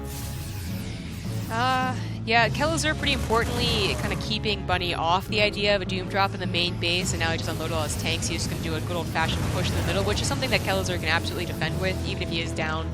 Only 10 army supply is really almost nothing in TVT as long as your tanks are sieged, but there is the doom drop just a little bit later. Killazur scans, but he's already out of position for his main. It's time. He's going to unload everything into the main. There's a lot of tanks here, but he doesn't have the range to fight the Rem. So all the units from Killazur are going to be able to come back to the main. Lots of Marines dealing a lot of damage right there, getting the reactor, getting the racks itself actually. And those 4 tanks, yes, there is actually 2 of them that are kind of low, but they're going to deal a lot of damage on this one. Yeah, a bit of funnel effect too from his own structures, but he does get that concave eventually. Has to pull the SCVs into it. That will lose him 12. But Killazur's still up by 12, so looking good. Bunny, though, this is about equalizing damage for that much later 3rd base, which is still turning into an orbital, but his SCVs are... No, it's not. It turns into a planetary. Okay. That's the Bunny planetary. He used to do that a lot in TVT. I remember that. So he was like, yeah, I lose my 3rd base to a double Marine drop. Way too much. I'm gonna build a planetary fortress in a game where you're so much behind. I don't think I enjoyed that decision. Whoa, that was close. He could have lost another tank, another medivac, and now Bunny dealing a lot of damage, and the army of Killazur is totally out of position. Gonna lose the CC. Is it the base trade? It seems like it. There's been a lot of medivacs that have been loaded up at the opposite side of the map. Let's go! Yep, the tanks are being unloaded here. They'll get a good siege up. The Marines are already here by Bunny. He realized the situation maybe a few seconds too late, or maybe just in time. He still cannot take on the tanks, but most of the Marines died for Killazur. Yeah, the medivac's actually saving the day right there for Killazur, just keeping a lot of his Marines alive, even though there was a lot from Bunny really rapidly being placed at the right place to defend that Doom drop. But okay, trying to settle down a little bit in his main with a little bit of tank production, but that game got ugly super fast. And if we look at the units tab in the top left, 3 tanks against 3, 31 Marines against 8. And keep in mind, there is no production whatsoever going for Kelazur. Right. Even if Kelazur had even 9 tanks, you know, like he was kind of making up an army supply in tanks, I still don't think that would be a better army in a situation like this when it really is about mobility. So Bunny, just keeping those Marines alive is probably going to win him the game, keeping the army alive in general. He has, I guess, worse upgrades, but I don't think that really matters. His arm supply is almost tripling that of Kelazur's. Yeah. And, of course, Bunny has that planetary fortress. So if it really was a base trade, he'd be Gucci. He knew everything before. It's like, for sure, I'm going to need a planetary fortress because in 2 minutes from now, it's going to be a huge base trade scenario. And he's the one mining right there because Bunny actually took a lot of really proper decisions instantly. Okay, I took out all your barracks. Now I'm going to go throughout every single base of you so you don't have any income left. And the fact that he actually managed to crank out 2 tanks in his main means that he will remain like the master of his own base, which is so important in that matchup. Kelazur doesn't quite know the numbers as we do, of course, so to him, this probably looks like something he can still win. To him, it looks like he took on the main base as his main base was taken on, and that's why we still have him in this game, of course, trying to build production, thinking maybe if I've just got 20 more Marines, that would be enough. But unfortunately, even 20 more Marines would not quite be enough, and Bunny's production is still actually... It's decent, not strong, but his decent. Killers are going to tap out when he sees that planetary fortress with a lot of SCVs. That could be something. Maybe. That could happen, but he's not making any progress in the main because of those 2 tanks. He actually loaded up every single units that he had in Bunny's main for a moment, just gather up a lot of his remaining SCV-7 that is on the map. Gonna lose a couple of Marines here. Well, that's 2 Marines against 1-1, and you've seen that's kind of ugly for the guy that has 1-1 upgrades. Yeah, but it's probably just gonna come to the numbers. 2-2 upgrades are pretty good. 2-2-1, in fact. Kelazur was winning in the long run, but Bunny going for those Doom drops, and if he did anticipate the base trade with that planetary at the 3rd, that's awesome, but it's also totally correct. If you're going to start Doom dropping that person, eventually it's going to come to a situation where they just have to say, F it, and do their own Doom drop, which did not work out quite as well for Kelazur. Alright, lots of Marines and tanks in the main. He will need to gather those up in a few moments, I guess, to defend that 3rd base. That's the only thing that he needs to keep alive, and as you can see, Kelazur really knows that, and he wants to pounce on that planetary fortress before the army is here. Gonna take out that barracks for the moment, siege up the 3 remaining tanks that he has, but as you can see in the production tab, there's 2 tanks getting produced, 3 barracks, and a lot of income going the way of Bunny. He could actually pull the SCVs and just kill that army as soon as possible. He's just setting up right there for a great concave, a great assault on this army of Kelazur, and he's gonna go for it even though he has less upgrades than his opponent. The numbers actually don't lie. GG. Bunny will take game 3 and take out Kelazur. So a tactical victory. Like, it wasn't a build order victory, it wasn't a macro victory, it was just tactically, it was just a little bit better than Kelazur on this side. Exactly. I think that Bunny actually had a very good defense setup, but that 3rd base timing was definitely a weak point they had to make up for, and he did, for sure, with those drops. So well played by Bunny. That was such a game, though. I said that this would be the series that told me who would win the game of the entire series. Yeah. But I don't know. That game was so so wonky. It was about a Doom drop that I don't say that Kelazur is like much worse in TVT from that. I just say that, okay, he got caught out of position as every good Terran has done in 1 or 2 of their games. No, yeah, great game. I would say. Just like, it's not saying anything about what will happen in every single game, as we mentioned. It was a wonky game. Kelazur was supposed to win this one. He had the upgrade lead. He had a way earlier 3rd CC that made a huge difference in terms of army count. I would say it's not stealing, but a little bit from Bunny. Like, he tried really hard to, get this game in the bag, even though he was way behind, and he just made it because the matchup actually allows you to do so with the Doom drops, and positioning is key in TVT, and we've been saying it like throughout every single broadcast for the last 6 years. It's still the case, and on this one, just Bunny played a little bit better than Kelazur. Now he's gonna have to fight against Eric, last player remaining from Brazil. Zerg player this time. Yeah. What do we think? I think Eric can take out Bunny. I said that before. If Bunny managed to win, which he did, that Eric can do it. But Eric, this is his time to like shine, to prove himself, is to go up against a guy like Bunny, a really big name. His name not quite up there yet, and actually do something great. I don't think he'll be cheesing, but I do think it might be cheesing. Bunny. Bunny might go for that 3x Reaper, which has been to some Zerg players called unbeatable. So. I don't know. No, it makes a lot of sense to me. Like TVT, you can't really go for a weird all-in. Like you could go for like double Rax Reaper proxy or something, or even 4 Rax Marine. But like he took the decision of going for a macro game, went behind, but still win the game in the end because he's a more experienced player. So he knows how to win games that he's not supposed to win. But in the ZVT, like.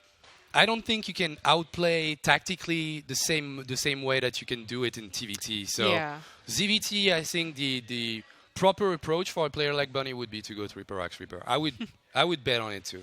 Yeah, Echo's also been fairly popular for a 3x Reaper map. It was such a confusing start to the patch, like 3x Reaper just suddenly became the thing to do, and you're like, well, it's not because of the maps, because most of the maps are even worse, actually, than the map we had last season. Aside from, like, Overgrowth has the lack of a natural ramp, which helps 3x Reaper, but the point is, like, Echo actually doesn't look that good for 3x Reaper, but the power of just making more Reapers, man, it's still good. Yeah. That didn't change. Yeah, Reapers are still super, super good, and if you're precise with your micro and your mine positioning, you can do just, great things with Reaper, like, even maybe like a little bit too strong.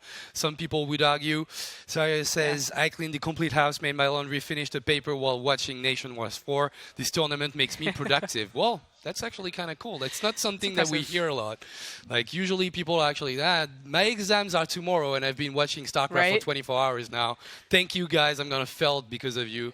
Now this time, productive day. Good job. Good job, well played. We'll go into that 4th game as soon as it's ready, don't worry. So TVZ series, we expect Triple Rax Reaper. I don't want to say it's 100%, but that would really surprise me if he wouldn't go for the Triple Rax Reaper. Now that I think about it, it makes so much sense. Yeah, I think if there was a European Terran who didn't want to go through the X Reaper, it might be Bunny. Bunny has been sometimes just more macro focused, just as in general. But no, like even back when 3x Reaper, the old map pool, he was also 3x Reapering, which is why I anticipated so much in this game. But I'm not saying it's 100%, maybe like 80% chance. All right. Something like that. What about Eric then? Like, do you think he also anticipates that Triple Rax Reaper coming in and goes like pool first, like super early Roach Warren? Unfortunately, I think you have to, especially against the Europeans. Maybe against the more popularized cast Koreans. Maybe you can be like, no, I'll take my chances. But the Europeans, especially the ones that are mostly on ladder, not in competitive games like Bunny, I think you're going to have to just be like, okay, spawning pool first. And then, the thing is, with spawning pool first, at the very least, maybe get that SCV on the command center. Yeah. So even if they don't go for 3x, it's not the worst thing in the world. But if he goes for, back in the day, you would go for even a preemptive Roach Warren. That's when it hurts. Yeah. When they don't go through your Nah, you don't want to go for that, obviously, because you will be falling down like super, super hard if the Triple Rax Reaper doesn't show up in the end. We'll see if Eric tries to do it, because the reason we are mentioning, like we're talking so much about the Triple Rax Reaper opportunity from Bunny is that it feels like because of his quote-unquote like retirement. He's not retired at all, but he's not just playing as much as he used to. Like we don't see him in that many WCS tournaments. We don't see him in on online tournament like he used to do. So he's not so much of an active player these days. So that's the reason we anticipate that, because in the ZVT matchup with a guy that is like, Eric seems like a solid player. He was playing for Brazil for Nation Wars 3 also, so we got to cast him on this tournament too, and he looked like a strong macro player that could actually seemed okay with a lot of different styles. Back then, it was all about Roach Ravager, but he seems like a pretty standard, like good Zerg player. And in this case, I would be afraid if I was Bunny to face that kind of opponent. Like the Ultras are not as good anymore, but like the matchup is still kind of tricky. And sure. You can't outplay a guy like he did in the TVT before. I actually think Mutilating Bling is so powerful in the hands of good players. So some people kind of got out of the habit of Mutilating Bling, which is kind of funny. There was really just Roach Ravager, but the good ones still, in this point in time, really adapted well back to Mutilating Bling. I think it's not... No, I'd say it's actually the strongest composition. I think if you're forced in a Roach Ravager, especially if you're anticipating 3x Reaper, or that's what you think you have to do to deal with 3x Reaper, I think you're in a much worse position. Not just because of their lack of economy, but just I think Roach Ravager has been kind of more figured out. Yeah. And Mutilating Bling has a lot more opportunities to showcase like good skill, good outpositioning, good creep spread, that type of stuff. Yeah, and Roach Ravager does have like an expiration date, I guess. When the game goes long, like there's just not that much you can do to defend against a proper like marine tank composition with great control, like Bunny can do. So now that I think about it, like. Would Bunny be a player that you could see play like that double factory style with the Hellion Cyclones? Like he looked like he loved Cyclones. Like that double factory, like Hellion Cyclone or something like that. Like I still anticipate the triple Rax Reaper, but since the game is not starting, I'm starting to doubt myself. Maybe he goes Cyclone. He goes Cyclone Hellion. I don't know. Like. There's a lot of styles that are open, which is my final thought about it. Like, there's a lot of styles that are open. I guess the most anticipated one would be Triple Rax Reaper, but you can still go to 1-1. That didn't change.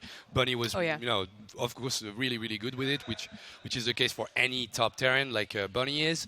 Yeah. Same goes for Cyclone Alien openings. He can even go the complete other way around. Like, he knows that he's probably, weighted to do like a Triple Rax Reaper, so his opponent is doing pull first, then you go CC first. And you take a cool advantage out of it. Yeah, that would be bold, but it does work. The early pull, this was the timing, at least in Heart of the Swarm. I actually have not done a CC first since then. But if they do the pull first trick, the CC actually finishes in time. Yeah. So it's it's a possibility, but it's just so rare to see it. But Bunny has done a couple of... he has the Bunny build, right? So it's not that he doesn't do weird builds or does like the new thing on the block, but it is a question of more like, you're not a player that's competitive as much, maybe you haven't been practicing as much, do you just fall back to the standard, which would be the 2-1-1 or the 3 Rax? So... Especially, I feel like if he was watching the South Korea games, which I believe he was, if you see Byun try something new and different and he fails, you're like, oh, maybe I don't want to. Maybe that won't work. Yeah, you would need to believe in innovation's power with that build, because what Byun showed us, and we're going back, like I was thinking about what everything happened today, but the tag games with the Croatia against South Korea was so good to see. Lots of proper nation wars moment with the clear underdog actually making work against the top players in the world. But this game is actually started. We are on Echo, and at the top left, this is Bunny for Denmark playing in the blue. In the bottom right, as the red Zerg for Brazil, he is Eric. So, oh, look at that! Triple Rax Reaper. All right, nailed it. See, when the game takes a long time to start, I start doubting, but I was almost about to say like 95%, 100% chance that he goes Triple Rax Reaper. It means, like, the map feels right, what I know about Bunny and what this game represents right there, that fourth game between Denmark and Brazil, like, don't over-question yourself. Like, this is a strong build, this is something that you've done a million times, and it's not a bad build at all. Like, that's what's funny about it. Like, historically, as Terran, you would never go for a build with a lot of production buildings like this, like except for the 5Rex Reaper from, Wings of Liberty beta, but and even like beginning of Wings of Liberty. But that's something that never really worked, because the fact that you build 3 racks and you keep on building Reapers means that you will never transition. That's not even the case with this build. Like, it's still like, it's an aggressive opening that can transition into a proper macro game. Yeah. You build 2 CCs afterwards, and suddenly you're playing Marine Tank with a lot of SCVs against a Zerg that never build any drones. That's usually why the Zergs call it BS. Yeah, exactly. Yeah. But it's true. Like, so the Europeans typically stay on the Reapers for a very long time. In fact, just never like get off of Reapers, because they usually win by then. But even then, they still go for the second and third. Especially if your name is Mark Schleppy, Uthermal. But yeah, they still go for the second and third CC. So The Korean style, you actually still go for second, third CC, but you stop at like 9 Reapers. I could see Bunny doing either one. I think a lot of people do, of course, still look up to the Koreans on how to play. But yeah, European style, you just stick on it, and even if you get 20 Reapers, you still manage to fit in a second and third command center. Really annoying stuff. So, of course, the important things about this map for it is that you get the full wall off with the 3 racks, which is always really nice. Stops the counterattacks. There's also a good amount of space in the natural that if you do get up the ramp, you can start abusing. Yeah. But that's the real trick. That's the reason why this map pool isn't actually technically as good as last one, is that there's not a lot of space to get up that ramp. There's the space to the left, there's the ramp, and there's that one tiny nook. But it's usually so anticipated it's not worth going up. That's why Bunny was very careful with that first Reaper. Yeah, we'll see what Bunny decides to do, because one of the how should I call that? Like one of the usual stuff that European Terran do again when they do this build is like, if the guy is not producing any roaches or ravagers, there is no way I'm gonna stop producing Reapers. Like if you build Lings and Queens, I will do Reapers day in, day out. Like I will never stop. And for now, like the Roach one has been dropped, but it's a little bit late. So we see right there that Bunny is still producing Reapers.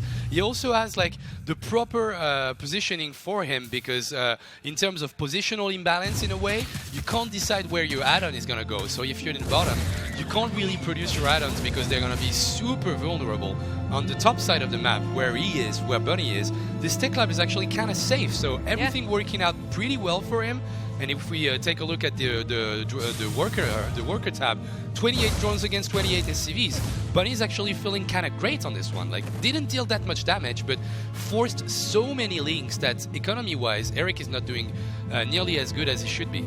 Yeah, this isn't a place where Zerg wants to be. Generally, it's a third CC or third hatchery and droning, basically. You know, as much droning as they want for now. But yeah, with that many Reapers, it's going to be a cancel on a hatchery, probably even a second cancel if I had to guess. And it's just a question of a slow build up from here on out, which is the other unfortunate thing about this build, is that it forces the Zerg to play in a certain way, unless they're very risky and only stick on Lings, which is just it's a huge risk. So Bunny didn't get the third CC. He did go up to the factory and the starport, which I think was just because the Reapers really did not do any damage. So he was a little bit afraid, I'm guessing, of a counterattack, which could have been in the cards. There was like enough Lings and the Roaches follow. The Reapers are usually good enough to defend, but sometimes the Zerg tries anyway. So that might have been the case. He also might just want to continue the momentum. Yeah. He is still controlling the map. He's still denying the third base, and now he'll be denying the third base even longer with double medevac drop Marines. Yeah, he's just gonna keep on, putting some pressure on Eric. Not getting third hatchery is actually super bad in terms of amount of lava that he's gonna be able to produce. But that's a really great wrap around with the Zerglings that have been hidden for a long time, and now those roaches are trying to come out, and those Zerglings come in, get the surround, and get a little bit of those Reapers. Only 4. I thought he would lose everything. Right? Those grenades finally popped, and that's what lets the Reapers go free. But I think Bunny wasn't even anticipating being surrounded there. He tried to hop up first, which is why he was so delayed. So, but it's still enough Reapers to keep control of the map. But of course, even if he lost all the Reapers, that just means he doesn't have a better push. Now he still has a good push. With any amount of Reapers left alive for the further medevac drops, however, those Reapers, those grenades actually add a lot to main pushes. The Roaches go flying, they take extra damage. It's crowd control, basically. Yeah, exactly. And it's actually very useful. So, Reaper's still scary. Looks like a cancelled third hatch once again, because he doesn't have any vision whatsoever, so that drop is actually going to get unloaded and targeted down, and then right click. No, he's actually going to go for the hack on the Ravager. He's going to try to avoid the bars, and that doesn't look good at all for Eric. He's going to lose a lot of really costly units on this one, and that's not even going to save his third hatchery. Oh man, he immediately replants, which is quite bold, but yes, he will be able to push back. Oh no, that last minute snipe on the base cost him 300 minerals. That's pretty bad. Yeah, that's the difference between bold and craziness, I guess. Like he tried to put it down once again, but that cost him 300 minerals, and that drone again, losing 3 drones in the main, not having the greatest of time dealing with those medivacs, because he doesn't have anything that shoots air except for those queens. Not a single spore. He can't afford them. He has only 41 drones, and probably gonna get that third hatchery cancelled. Oh, it's another kill, and at the same time double drop to the main. Bunny is just toying with his food right there. Yeah, this is definitely game. 2 hatcheries ago, 2 cancelled hatcheries ago, perfectly fine. But with the 2 kills, that's just I think that's just something he can't recover from is Eric, and of course the damage on top of it, losing army, losing drones. Okay, so Eric does get a Ling run by finally. I think he's looking more towards that third base, but never came down. Might even get a tank, but that's not enough. I think that Eric just sent that attack to say that he actually crossed the map once in his game, because other than that, he's been pressured up in his 3 bases like for the entirety of this game, not being able to put any pressure on Bunny, and gonna try for another cancel on this hatch. Will he get it though? Because those roaches will a little bit out of position, and he will get it. He will get it. Oh my god. He's gonna drop the Marines to get the drone. Like, Bunny should feel like ecstatic. This game has been going so well for him. Yeah.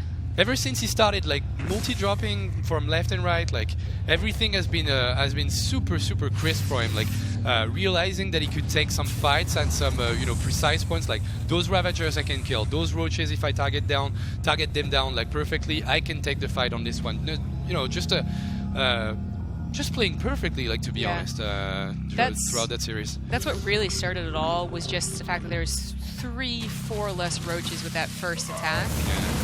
That would have been the difference of him taking the third base, finishing it, and being in the situation he is now, which is still able to defend against a push, but not for very long. Third base is going to start kicking in, production's going to start kicking in, we're going to have tanks coming across the map too, and the upgrade's going to be better. They've been even for some time now. Can we take a look at the income just quick, because I think it's going to be, yeah, that's gross. 3k2. Like, he sent a lot of mules on that third base, and with no economy on that third hatchery of Eric. Like, because at the moment we were saying like this is almost a game over. Like we could have looked at the supply and it was super close for a moment, but this game is not going well. Like, it's not getting any better for Eric. Like, still no important upgrades, still no like important units too, like no infestors, no late game tech whatsoever, and a lot more economy, so that means a lot more units. Actually, not gonna see just second tank, just gonna go for a frontal fight, not enough Ravagers to take out this tank, and now the positioning is stupidly good for our Danish player. And yeah, Bunny just gonna take this game pretty easily. The triple rack Reaper that we anticipated working perfectly. GG. Whoa. All right. Bunny not that retired after all. Yeah, and that was a direct sweeper. No, he actually had an amazing follow-up. Like, the double drop, triple drops was all right on the mark.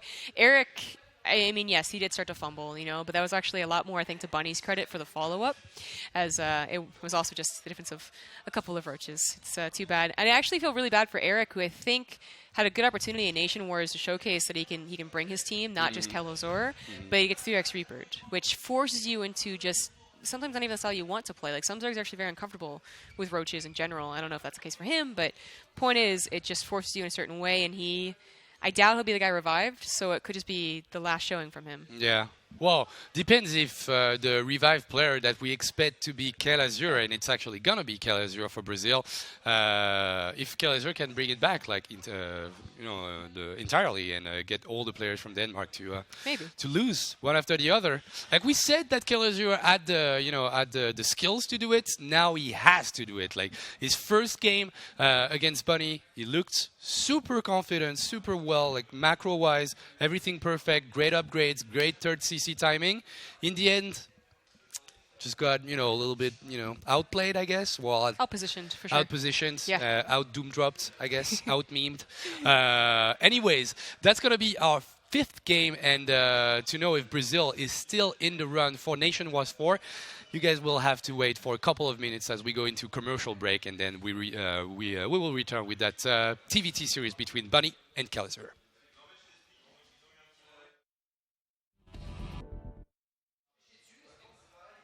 And we are back. Denmark versus Brazil.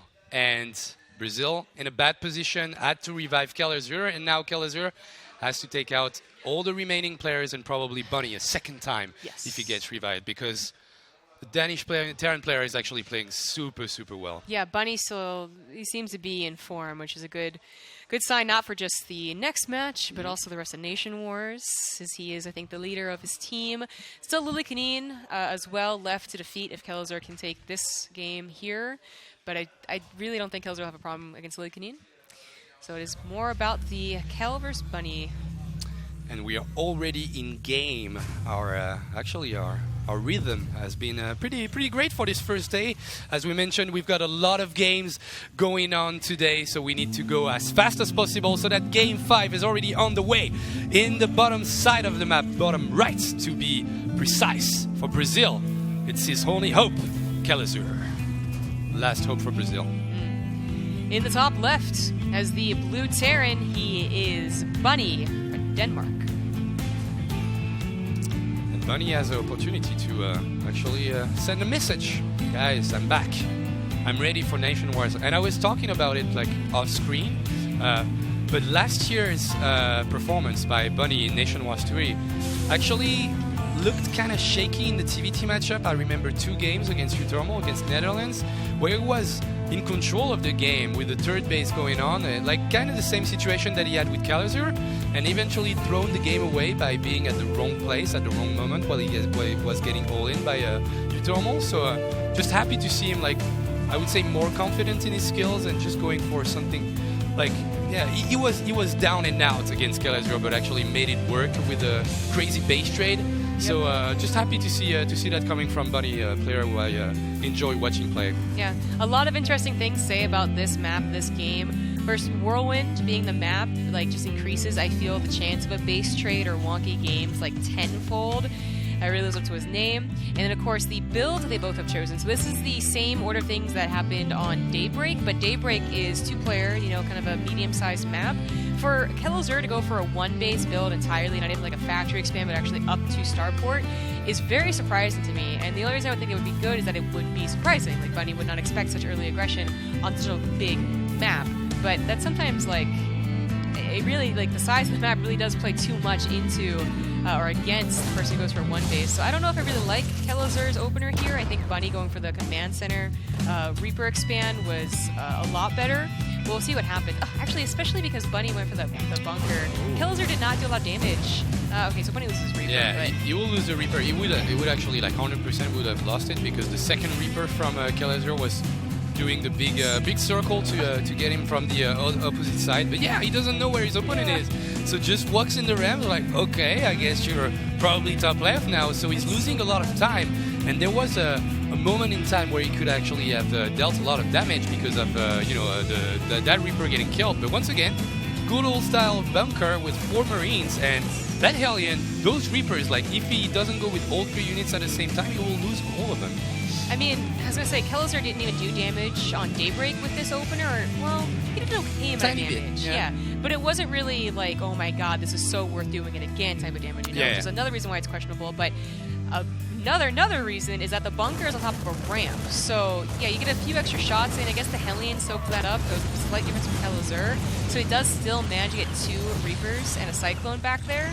And it will actually do probably equal amount of damage as that Daybreak game. I think it was about like 4 or 5 SCVs. He probably needs. Okay, the tank is actually going to come out. That was the reason that aggression actually stopped in the first interaction between those two players. You're actually going to lose that Viking, and those Reapers might deal a little bit more damage. That's a lot. Like, for 1 Hellion, 1 Cyclone, and 2 Reapers getting 6-7 SCVs. A Marine, a Reaper, and a Viking, that's a lot. But once again, Banshee follow-up, but he anticipates it this time. Bunny knows about it. He knows that's what's coming up. It's so important he already had the missile turret on the way, because he lost the Viking, which is not supposed to happen in the fence, as well as losing more than 5 SCVs. So things did go exactly the way Kelazur was hoping. And I think it really, like, Bunny could have done it better. He was probably guaranteed to take some damage from that run-by, but it definitely did not go the way he thought it would. So lack of Viking still being really annoying. Finally, the new one pops out, so just move a little bit to force the scan. Okay, so at least he forces the scan, but also gets 4 more SCVs. And on the bigger map, where you don't even know where his opponent spawned, Kelazur's doing better with this one base build. Yeah, which doesn't make that much sense. We were like trying to explain how. That's not a good build for this map, but well, in the end, just probably microing a little bit better, taking some slight, minor different decisions that made a lot of difference. This time not gonna get the second Banshee, because You mentioned it. He lost the Viking. What does it mean? He doesn't have a Viking for the first Banshee, but then after that, he doesn't have a Raven for the first Banshee. So the fact that he skipped the third turret around the production means that he lost 2 more SCVs. Like, everything is not going Bunny's way in this game. With the Raven follow-up, Kelazur anticipates the late Banshee counterattack, which happened in the game 1. But he has a slightly faster third CC, slightly faster production. Like, Kelazur actually has a really decent shot in this game. He's doing super well this game. I think so as well. I think it's just a testament to what I said in the first TVT, which is just technically any build, no matter how big or small, you can go for any build you want in TVT. 1 base, 2 base, sometimes even super fast 3 bases if you're like Marine King. That's only. But now we're in the position where Kelazur has made up for his later command center, his natural command center. He's got a much faster third command center, and he's been scouting Bunny the entire time with these Banshees. So once again, like, more than 1 or 2 Banshees is kind of still question marks, but in this game it actually made sense since he had the momentum to continue doing it, and he got this really great scouting. So this is just looking like a really good game for Kelazur, but, you know, it looked like a good game for Kelazur first time, and then a couple of Doom drops really messed it up. Exactly. Just, don't celebrate too early. But that turret harassment, actually, look at the damage. It's 2 shots SCVs. Yeah, like, it's crazy. what is this? It also has some decent range, so Bunny underestimates it. 5 SCVs like this. For 50 energy, 5 SCVs. I would take that trade every single day of the week. Kelazur just pushing himself a little bit further ahead. 53 SCVs against the 45 of Bunny. Gonna lose that Raven. Obviously, almost lost the Raven to the turrets. Like, oh my god. Yeah, turret, like auto turret in this game. Kinda good, to be honest. So Bunny has a third CC, slightly faster than the previous game that they had together, but in this game I feel he's even more behind in terms of upgrades, in terms of economy in general, in general, and there is no counterattack, like no Banshees dealing any damage whatsoever. That's something that helped Bunny in the first game. Yeah. Those two Banshees as a counterattack actually worked super well for him.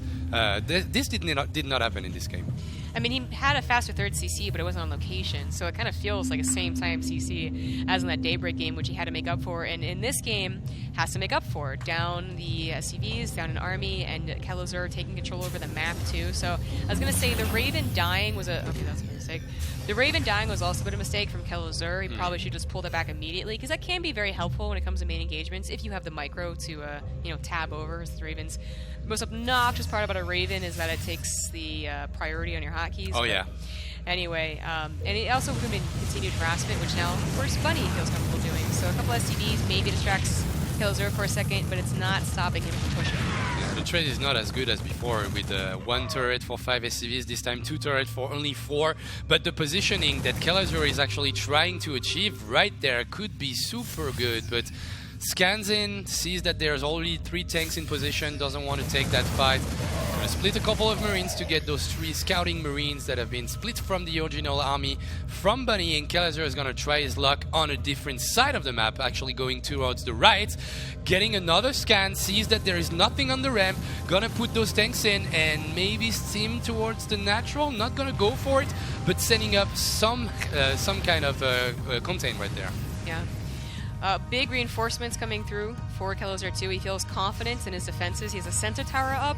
I guess he has maybe a Missile turret in his main base too. But more importantly, he has like this momentum on his side, like this knowledge that he's had with the Banshees and his positioning on the map, that Bunny does not have his entire army ready for a Doom drop like on Daybreak. So he can actually play safe, rallying forward his reinforcements, where usually you have a good number of reinforcements back at home.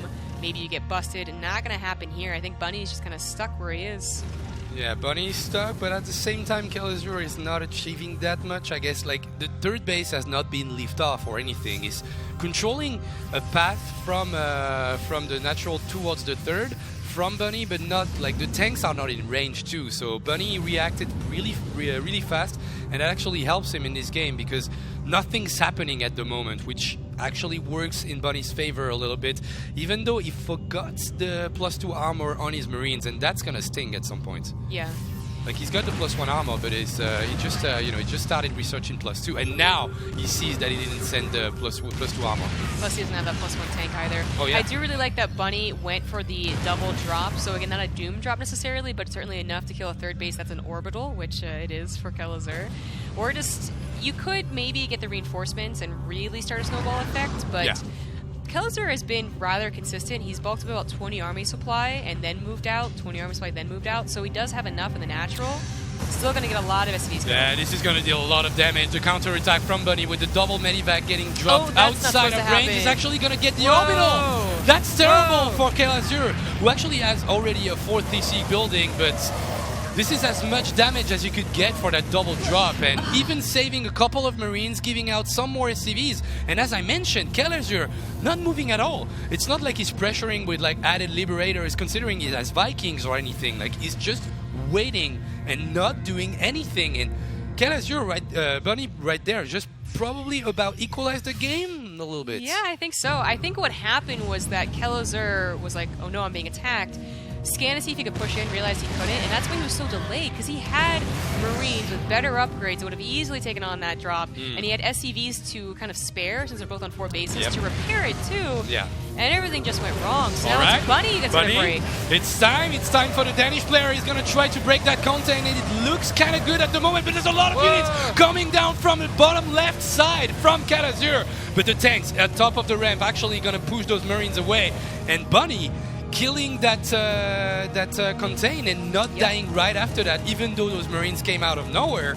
And in terms of supply, like 144 against the 147, and the 4th base is already in place for Bunny, gonna be translated to that 4th base location, and already sending some units to defend it. So I'm guessing Bunny, pretty good situation, pretty good spot. Yeah, well, it's really unfortunate for Kelazur in that engagement was the Marine flank, or whatever you want to call it, was what looked really good.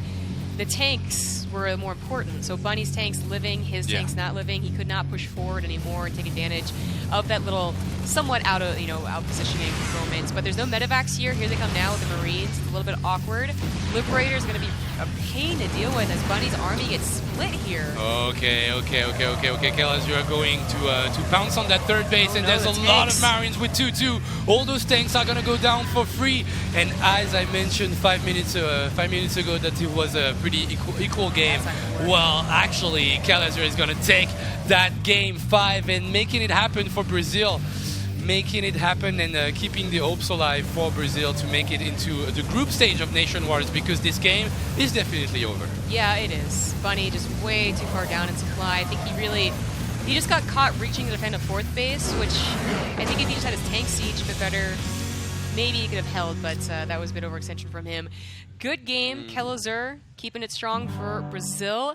It's what I talked about, though. Unless Bunny was going to get that out-of-position moments like he did on Daybreak, I think Kelazur definitely had it in to win a TBT, and it happened. There was no point. Well, I guess there's that one drop, but there's no point where the armies passed each other in the night type deal, which sometimes happens on Whirlwind. Kelazur was in control like 90% of that game. Yeah, he was. I was maybe a little bit hard on the fact that he didn't use his contain to achieve anything, like not dropping and somewhere else, or even trying to slightly leapfrog his tanks to get a better positioning out of it. But in the end, just outplaying Bunny in terms of positioning. Maybe Bunny going for that 4th base a little bit too soon, like too early, or maybe taking the top 4th base would have been better, because he didn't break the rocks between the 3rd and the 4th, so he had like a lot of troubles maneuvering between those 2 bases. And then when Kelazur realized that, he just pounced on that 3rd base, took like half the army away from Bunny, and just secured the win with this. So. Pretty good showing of TVT from Kelazur, and just erasing the slight mistake that he did in the first encounter between those two. Yeah. So now we're gonna have another TVT. It's gonna be Kelazur versus Lily Kanin. Everyone loves Lily Kanin. They love watching the guy. I mean, he's streams. He's fun. He does really weird builds. If you don't know, I'm talking a lot of proxies and mech, of course, too. Kelazur has faced him in a lot of online tournaments, though. Everyone has recognized who Lily Kanin is, and I can't really see Lily Kanin getting the surprise factor. And if you can't get the surprise factor, I think Kelazur's a more solid player elsewhere. So I don't know. I think it's going to have to be back up to the Bunny revival, but Siliconine is going to show us what he got. Yeah, so if you anticipate a lot of proxy plays from him, and maybe Little Cannon doesn't try to go for it because he knows that he's waited on that kind of play, then he will go 100% mech, right? Right. There is no way that we see Marine Tank out of this guy. I think he went Marine Tank versus a Zerg once. once, right? And he didn't enjoy it. Like, probably not. There was some Ultralisk at some point. I was like, how am I supposed to kill those? You know? Exactly. So as you can see, this is how the matchup has been going for now. Space Marine taking the first win against Master. Quite of an uneventful game, I guess. Master just butchering up his first attack. Then Kelazur took out Space Marine. Bunny with the 2 wins in a row against Kelazur and Eric. And then, Kelazur getting revived, taking out Bunny as we've seen just right now. And now we'll have to go against another Terran in Lil Canyon. And we expect, as we mentioned, a lot of mech play. So probably a slow game. Do we know the map yet? I don't think we do. I don't think we do, but yeah, it's very dependent on the map, because I think, Lily Canyon will go mech no matter what the map is. Yeah. It could be Dazzle Station if it's like a slow game. You don't care. He'd much rather go for Proxy Thor on Dazzle Station, though. No, but, of course. That's way funnier, I guess. Yeah, it is. But I think in terms of like possibility, win percentage of mech, it depends on the map. So it's going to be Habitation Station, which is now an overlay, by the way. Okay. Habitation Station is going to be the map, so definitely a good map for mech, right? It's okay for mech. I mean, unfortunately, at TVT, getting that gold base is it's just the riskiest thing in the world to do. Is you go siege up your tanks, and you're just like, well, who wins this one? But again, I think this is a fine enough map for Lily to go mech. I also think it's a fine enough map for him to try and proxy. But again, he might be so anticipated that... And it's also like a super small map, so your proxy will probably get scouted. If somebody expects you to do a proxy on such a small map, like I can anticipate as many proxies that I want, but if I play Whirlwind, chances are I'm not going to find it, right? Yeah. On Habitation Station, it's a different deal. It's going to be hard to actually. It's not going to be that hard to find it. So would anticipate probably some mech play. As we can see, the percentages have moved a little bit more towards Brazil now. 67% towards Denmark and 33% for Brazil. Well, I'm glad to see people are more in favor of Brazil now, but seriously, I think Brazil and Kelazur, importantly, can actually take it, so it's better than it was last time we saw. And obviously, don't forget, you can vote for the country you think is gonna win, BRA win or DNK win, and no, Den, T-E-N, as I said earlier, sorry about that. DNK win if you think that Denmark is gonna take it in the end. But Brazil down to its last life. It's going to be Kelazur until the end or nothing. And for this to happen, he needs to take out Lil Canyon. So, as you mentioned, those two players, they played each other quite a bit on online tournament. But I would still argue that Lil Canyon, in TVT especially, is still a tough opponent to go against. Well, I think any mech player is especially obnoxious. I'm totally biased, by the way. But I think everyone would agree that, totally. that after a certain point, especially if you are trying to break them and you unsuccessfully, you just can't do it, that puts you in such a bad position for the mid and late game. If you don't bother try breaking them and you just play to the late game, it can be okay. But the point is, mid-late game for mech is still very scary. In fact, the late game mech army is still the better army than the bio one. So it can be a little... it can be complicated, and some players are worse against mech than others. I always thought Kelazur was pretty decent. His aggressive style usually meant he didn't have to face late game mech. But there's a chance that Siliconine does have good enough defenses. Yeah. And once again, I think Habitation Station is quite a good map for it. You only have to play on 3 bases. You only have two really huge paths of attack to defend. So I guess tanks and turrets will do the job. Yeah. And suddenly, if you don't have opportunities to go from one side to the other and actually take the mech player by speed with your attacks, then suddenly you're having a really bad time. And as you said, if you're trying to break somebody that plays mech and you don't achieve to do so, then you're going to have a bad time in the mid to late game. Well, we'll see. We'll see. Maybe that guy will play mech in the top right for Brazil. It is Kelazur. In the top left for Denmark, he is Liliganine. And this guy will play mech, for sure. Yeah. I mean, again, he's gone bio once or twice in the hundreds of games that I've cast, but he's okay with it. It's definitely not a strong suit. He is just kind of, I think he would even say like good is the perfect word for it. So the surprise factor that can come for going bio is not enough to usually make up for his macro and micro, which I think will just be outclassed if it is Marine Tank versus Marine Tank. I think Keller's totally got it, especially after that showing versus Bunny last game. Very confident as long as it doesn't get too haywire. And Lily King can only make a TVT go weird in the early game. If he's not proxying, I don't think he's the type of Doom drop because again, he's playing mech. Yeah, that's the thing, right? Like, I don't see a guy that you expect to go mech will go like bio just for the sake of it. Like, I could see a bio player go for mech to combat the mech of his opponents. Like, it's gonna put him in a pretty weird spot because he's not gonna have that as much experience as the other guy.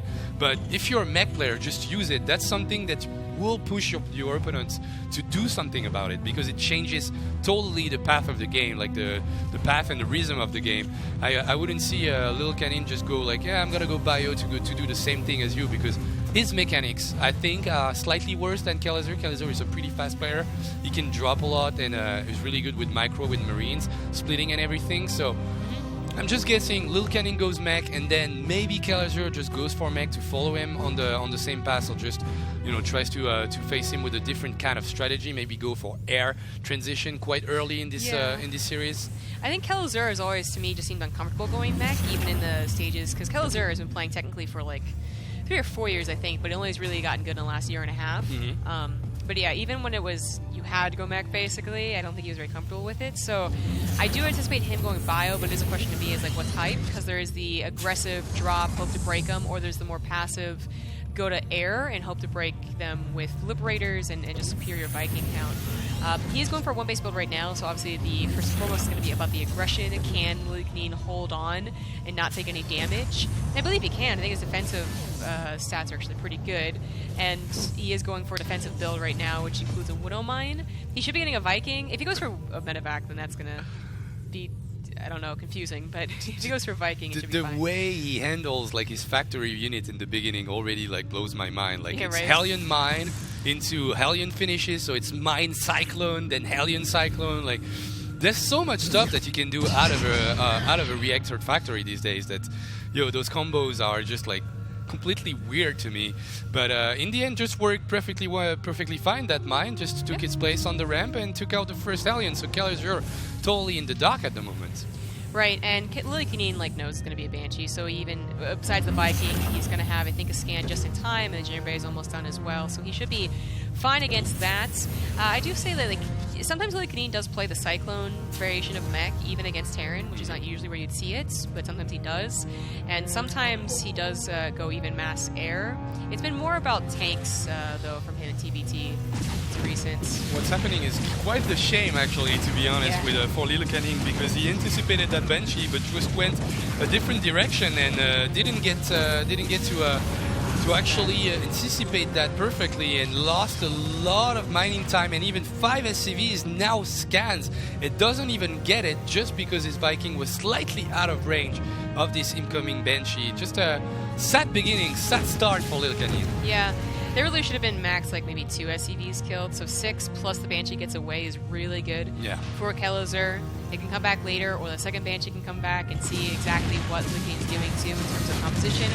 Oh, nice Widow Mine once again, getting the shot off. But, of course, he's already seen Hellions, so, chances are it's going to be mech, and he does know Lily Canine.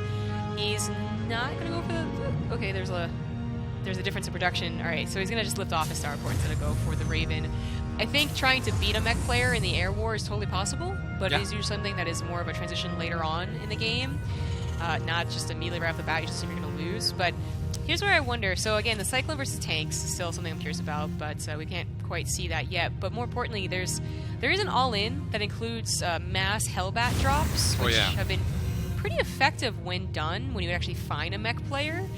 I wonder if Lil Canine has any of that in mind, or if it is just more the defensive style. I think I've seen Lil Canine do it before. I think that's a build that he has in his arsenal. Like, if he wants to finish it early, that's the kind of build that he will use. like quite kind of the same way as 4GG used to do in the past. yeah. Like a lot of Hellions, and just you poke until you can destroy the wall and get just an overwhelming amount of units. But I think Little Cannon usually did it like with a lot of medivacs and dropped everything on top of the army, which is a little bit different that 4GG was used to do. But I don't think that's what we're gonna see in this game. Like starting with the tank production, getting that third factory, and already building some turrets. So Yep. I think he's gonna lock everything and just camp from here on out and try to get like a super slow third base. Yep, the slow way to play mech, but the safe way as well. Kelzer still has to wait for his stim and combat shields to finish up. I mean, by then it's gonna be Vikings. His drop potential is pretty low. Doom drops can still happen, just so risky. But now it's a question: does Liquidine, because he's a pretty risky guy, does he try and take that gold base, or does he just plant that CC on location at the more regular base? This little aggressive maneuver is pretty dangerous. He doesn't have a lot of units, but what he has is pretty strong units. You know, one tank, the Raven can be pretty strong too.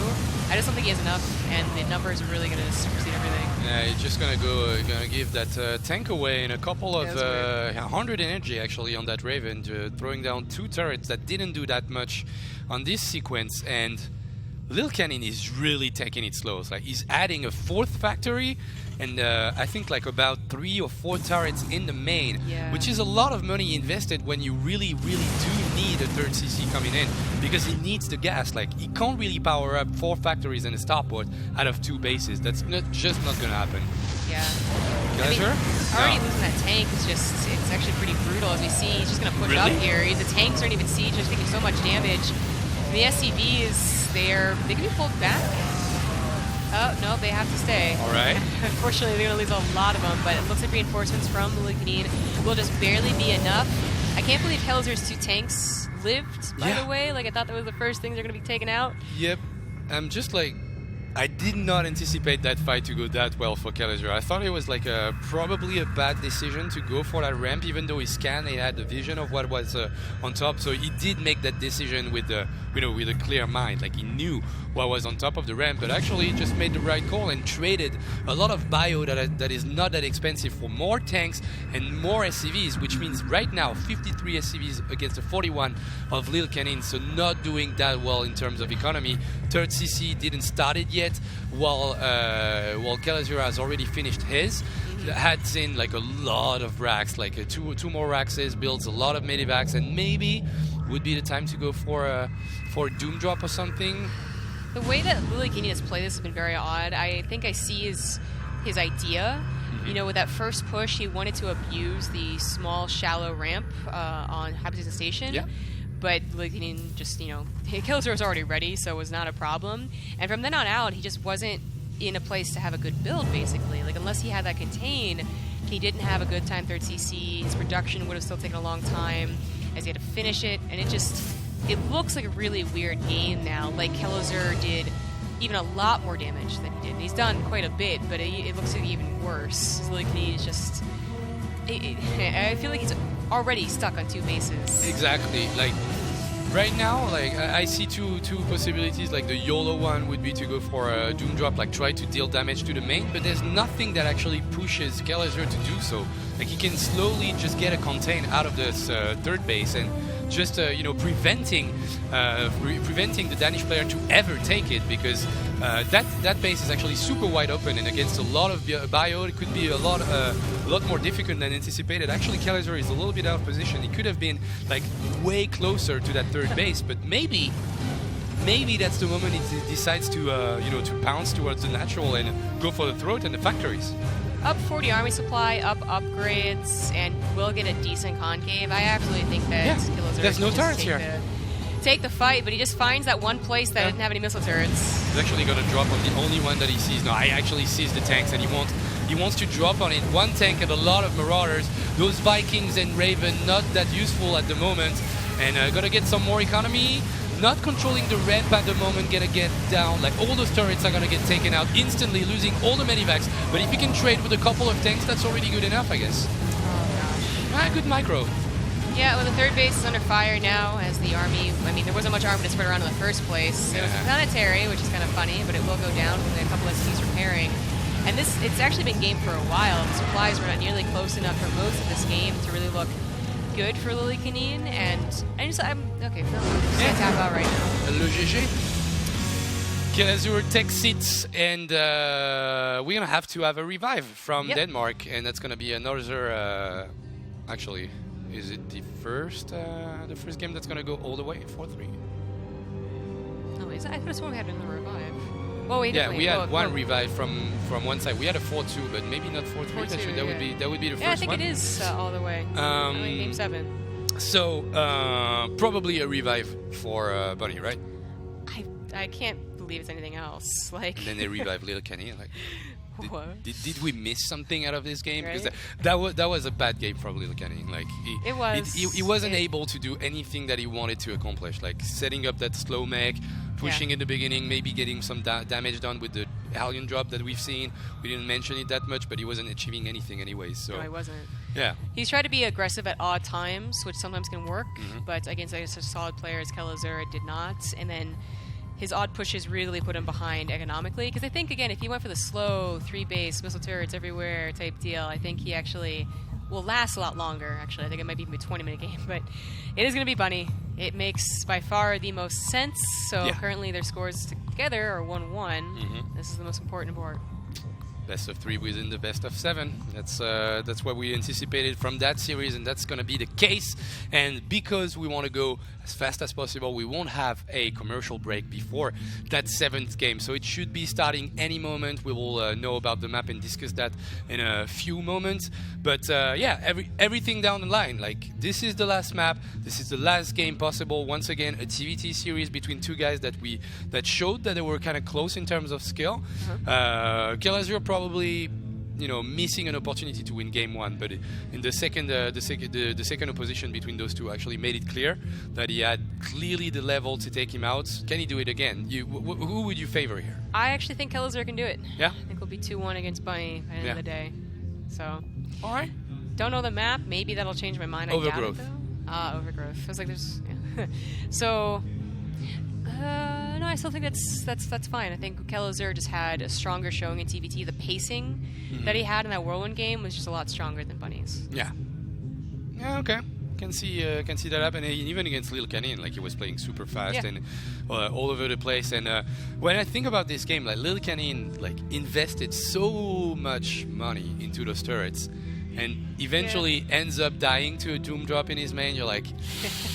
Well, also the way this map works is actually kind of weird, because you've got that opening towards the main ramp by being super close from it from air distance when you're actually pushing towards the main. So the opportunity that was open for Kelazur to go for that Doom drop is actually something that doesn't happen on every single map, but still, like you invested so much into those turrets and you still die to a Doom drop. That must feels bad, man.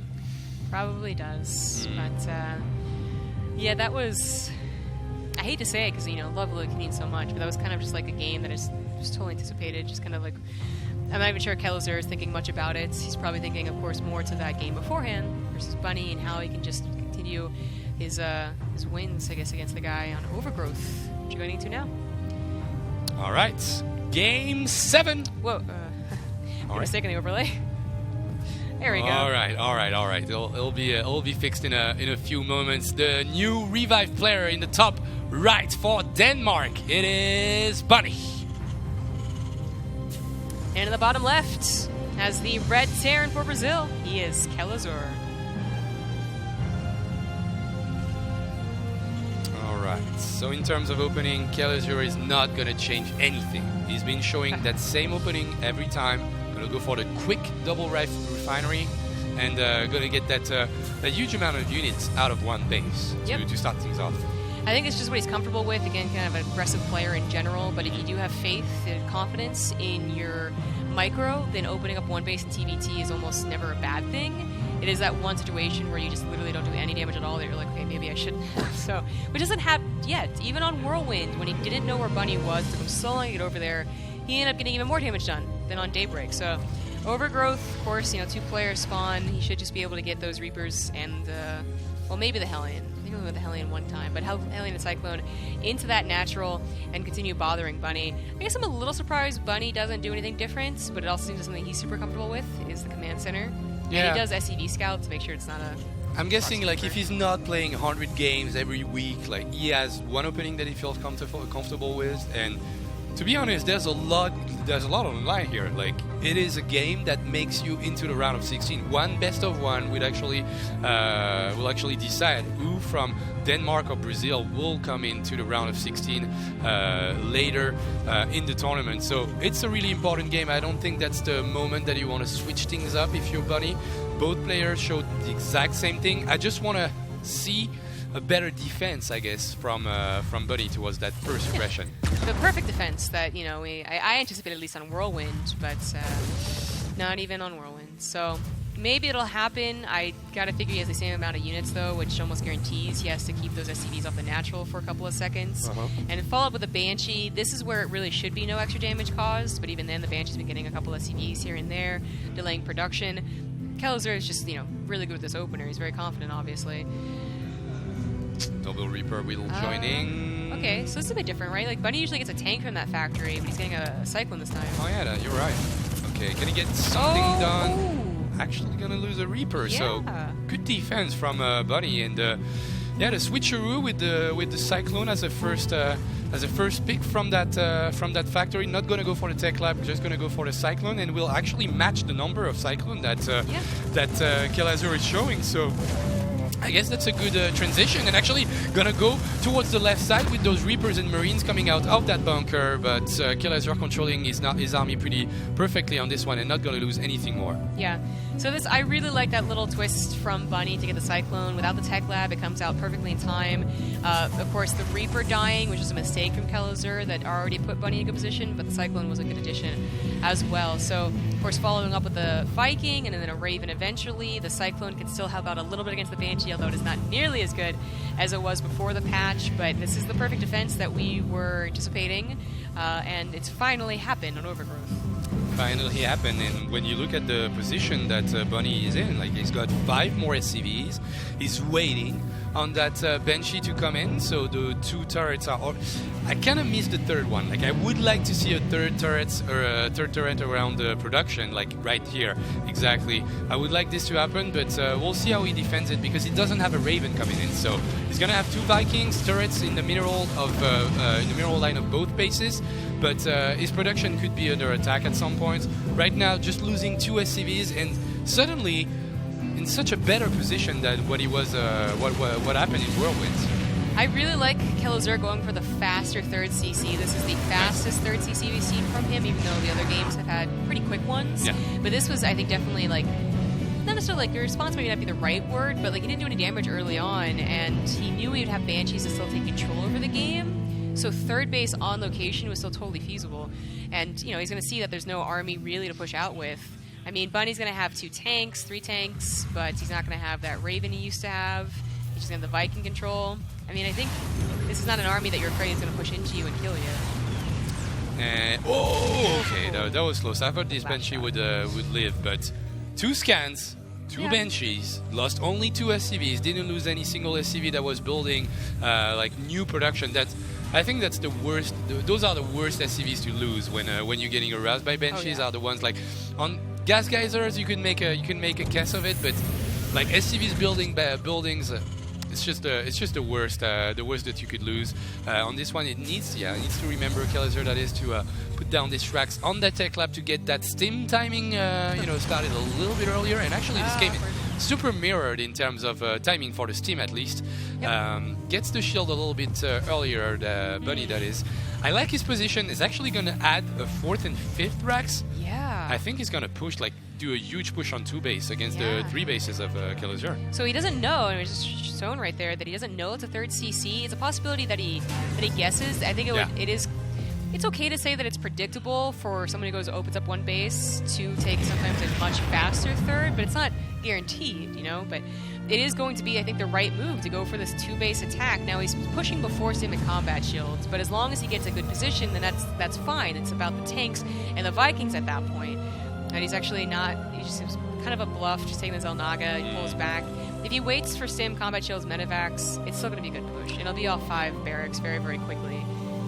Bunny's sending SCV towards this third base, so probably just gonna wait a little bit more until he drops that third CC. Like, you want it to be building. Like, you don't want it too early. You want the 4th and 5th racks before, if you're going the aggressive route. But you also want that third CC. It's not like you're gonna skip it forever. That's not something that you would do on Legacy of the Void. It used to happen on HOTS, but not on Legacy. Once again, 10 minutes into the game, you will lose some mineral patches in the main, and not gonna get anything to fuel all those, all those barracks. Exactly. I was gonna say I haven't seen a true 2-base all-in from a Terran since Heart of the Swarm. So, but this more aggressive maneuver to start things off, you are put in a position where you're gonna have to do damage because 3rd CC was later. But this is a very classic position in TVT, and one that I'm sure Kelazur is comfortable with.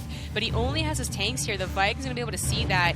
If Stim was like already done, maybe he stims in, but it's not. I think he's gonna go anyways. He doesn't have the Stim, but there's only 3 tanks, and right now he's actually butchering a little bit his micro because he's looking at every single tank. But that third base has to lift off, and he's probably gonna get the CC. Can he defend it? The SCVs are actually gonna go back and start repairing. This is super close, and he will hold and will keep that CC alive.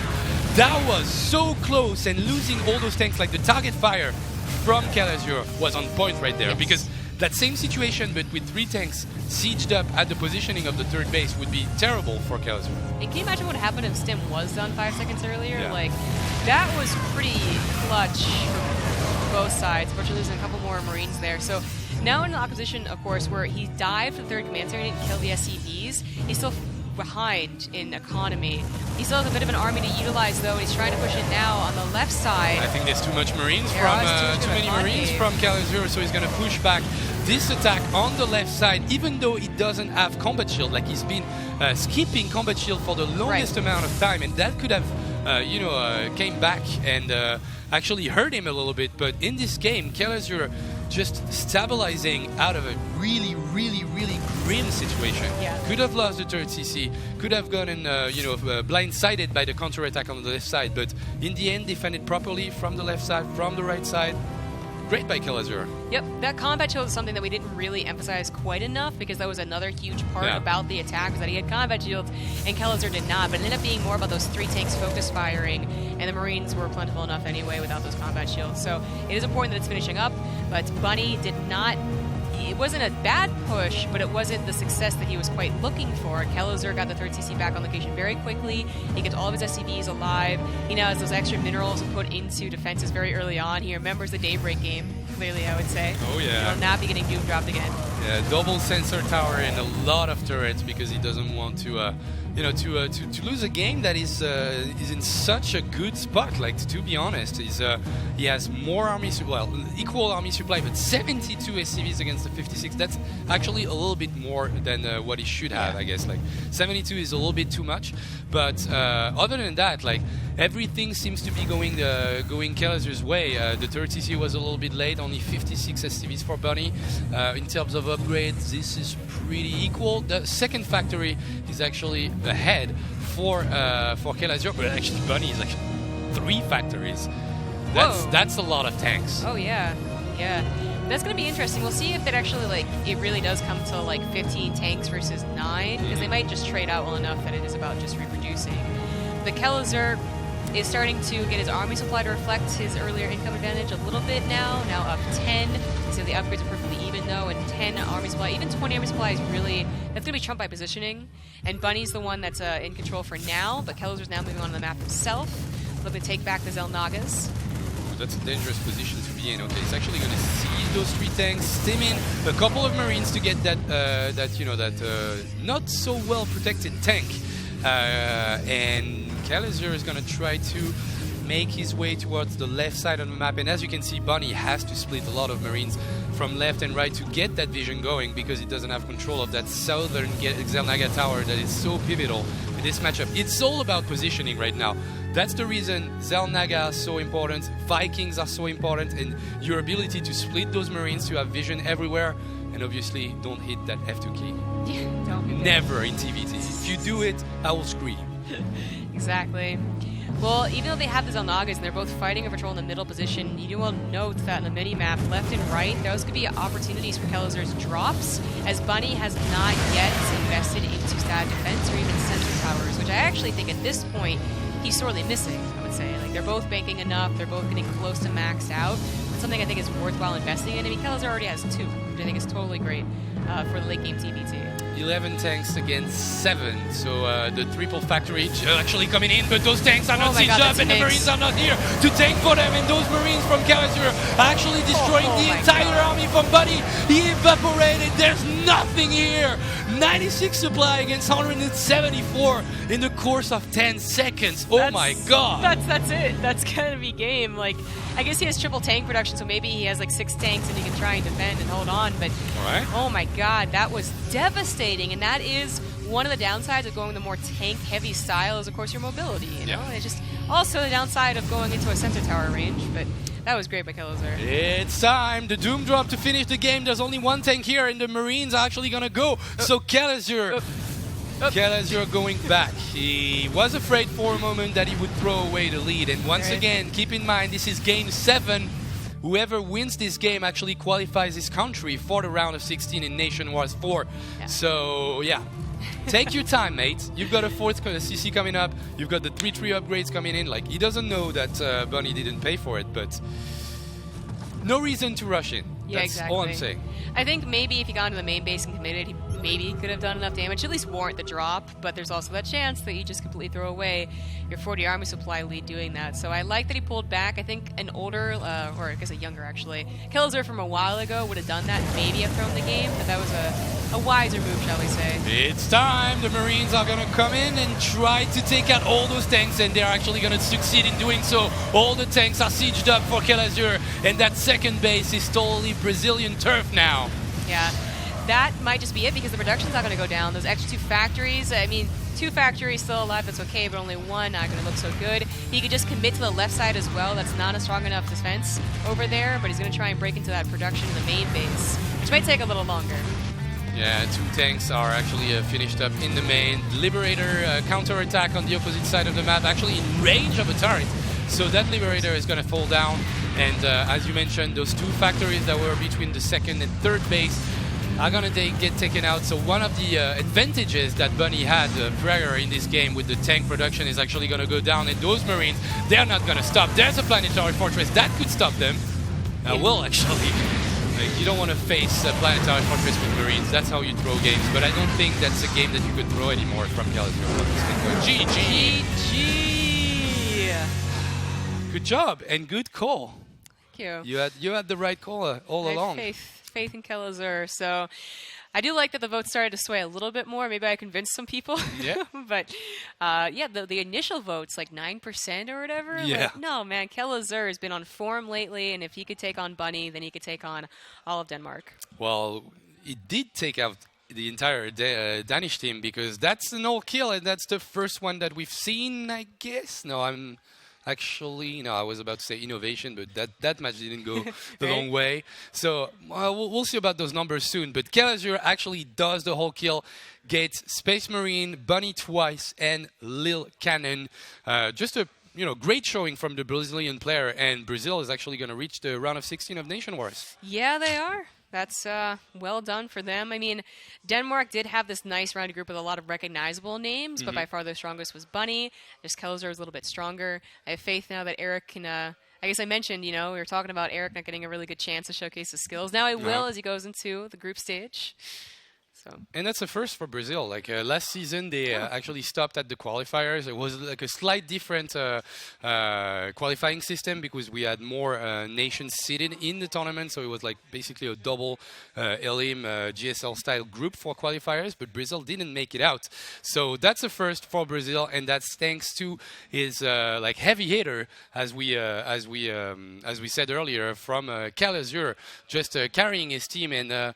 For the rest of the tournament, his teammates are actually going to have to wake up a little bit because that wasn't the greatest games they've ever shown, I guess. No, they weren't. Like Eric. Yeah, it's quite unfortunate for Eric, but I think that they can. Now they'll have a little bit of time, I guess, to practice. Of course, group stages start tomorrow. It's not too long, but something. All right. So the next series is gonna be Finland versus Chile. I thought we were gonna go with France versus Vietnam, but I guess maybe we're ahead a little bit. So we'll try to squeeze in that series. Once again, if you feel like Chile is going to win, the hashtag is CHL win. And for Finland, that's actually a little bit easier. FIN win. Get those tweets coming to us, and we'll be using those stats a little bit after in the show. So quick commercial break. Chile versus Finland for to keep on going with those qualifiers. We'll see you in a couple of minutes.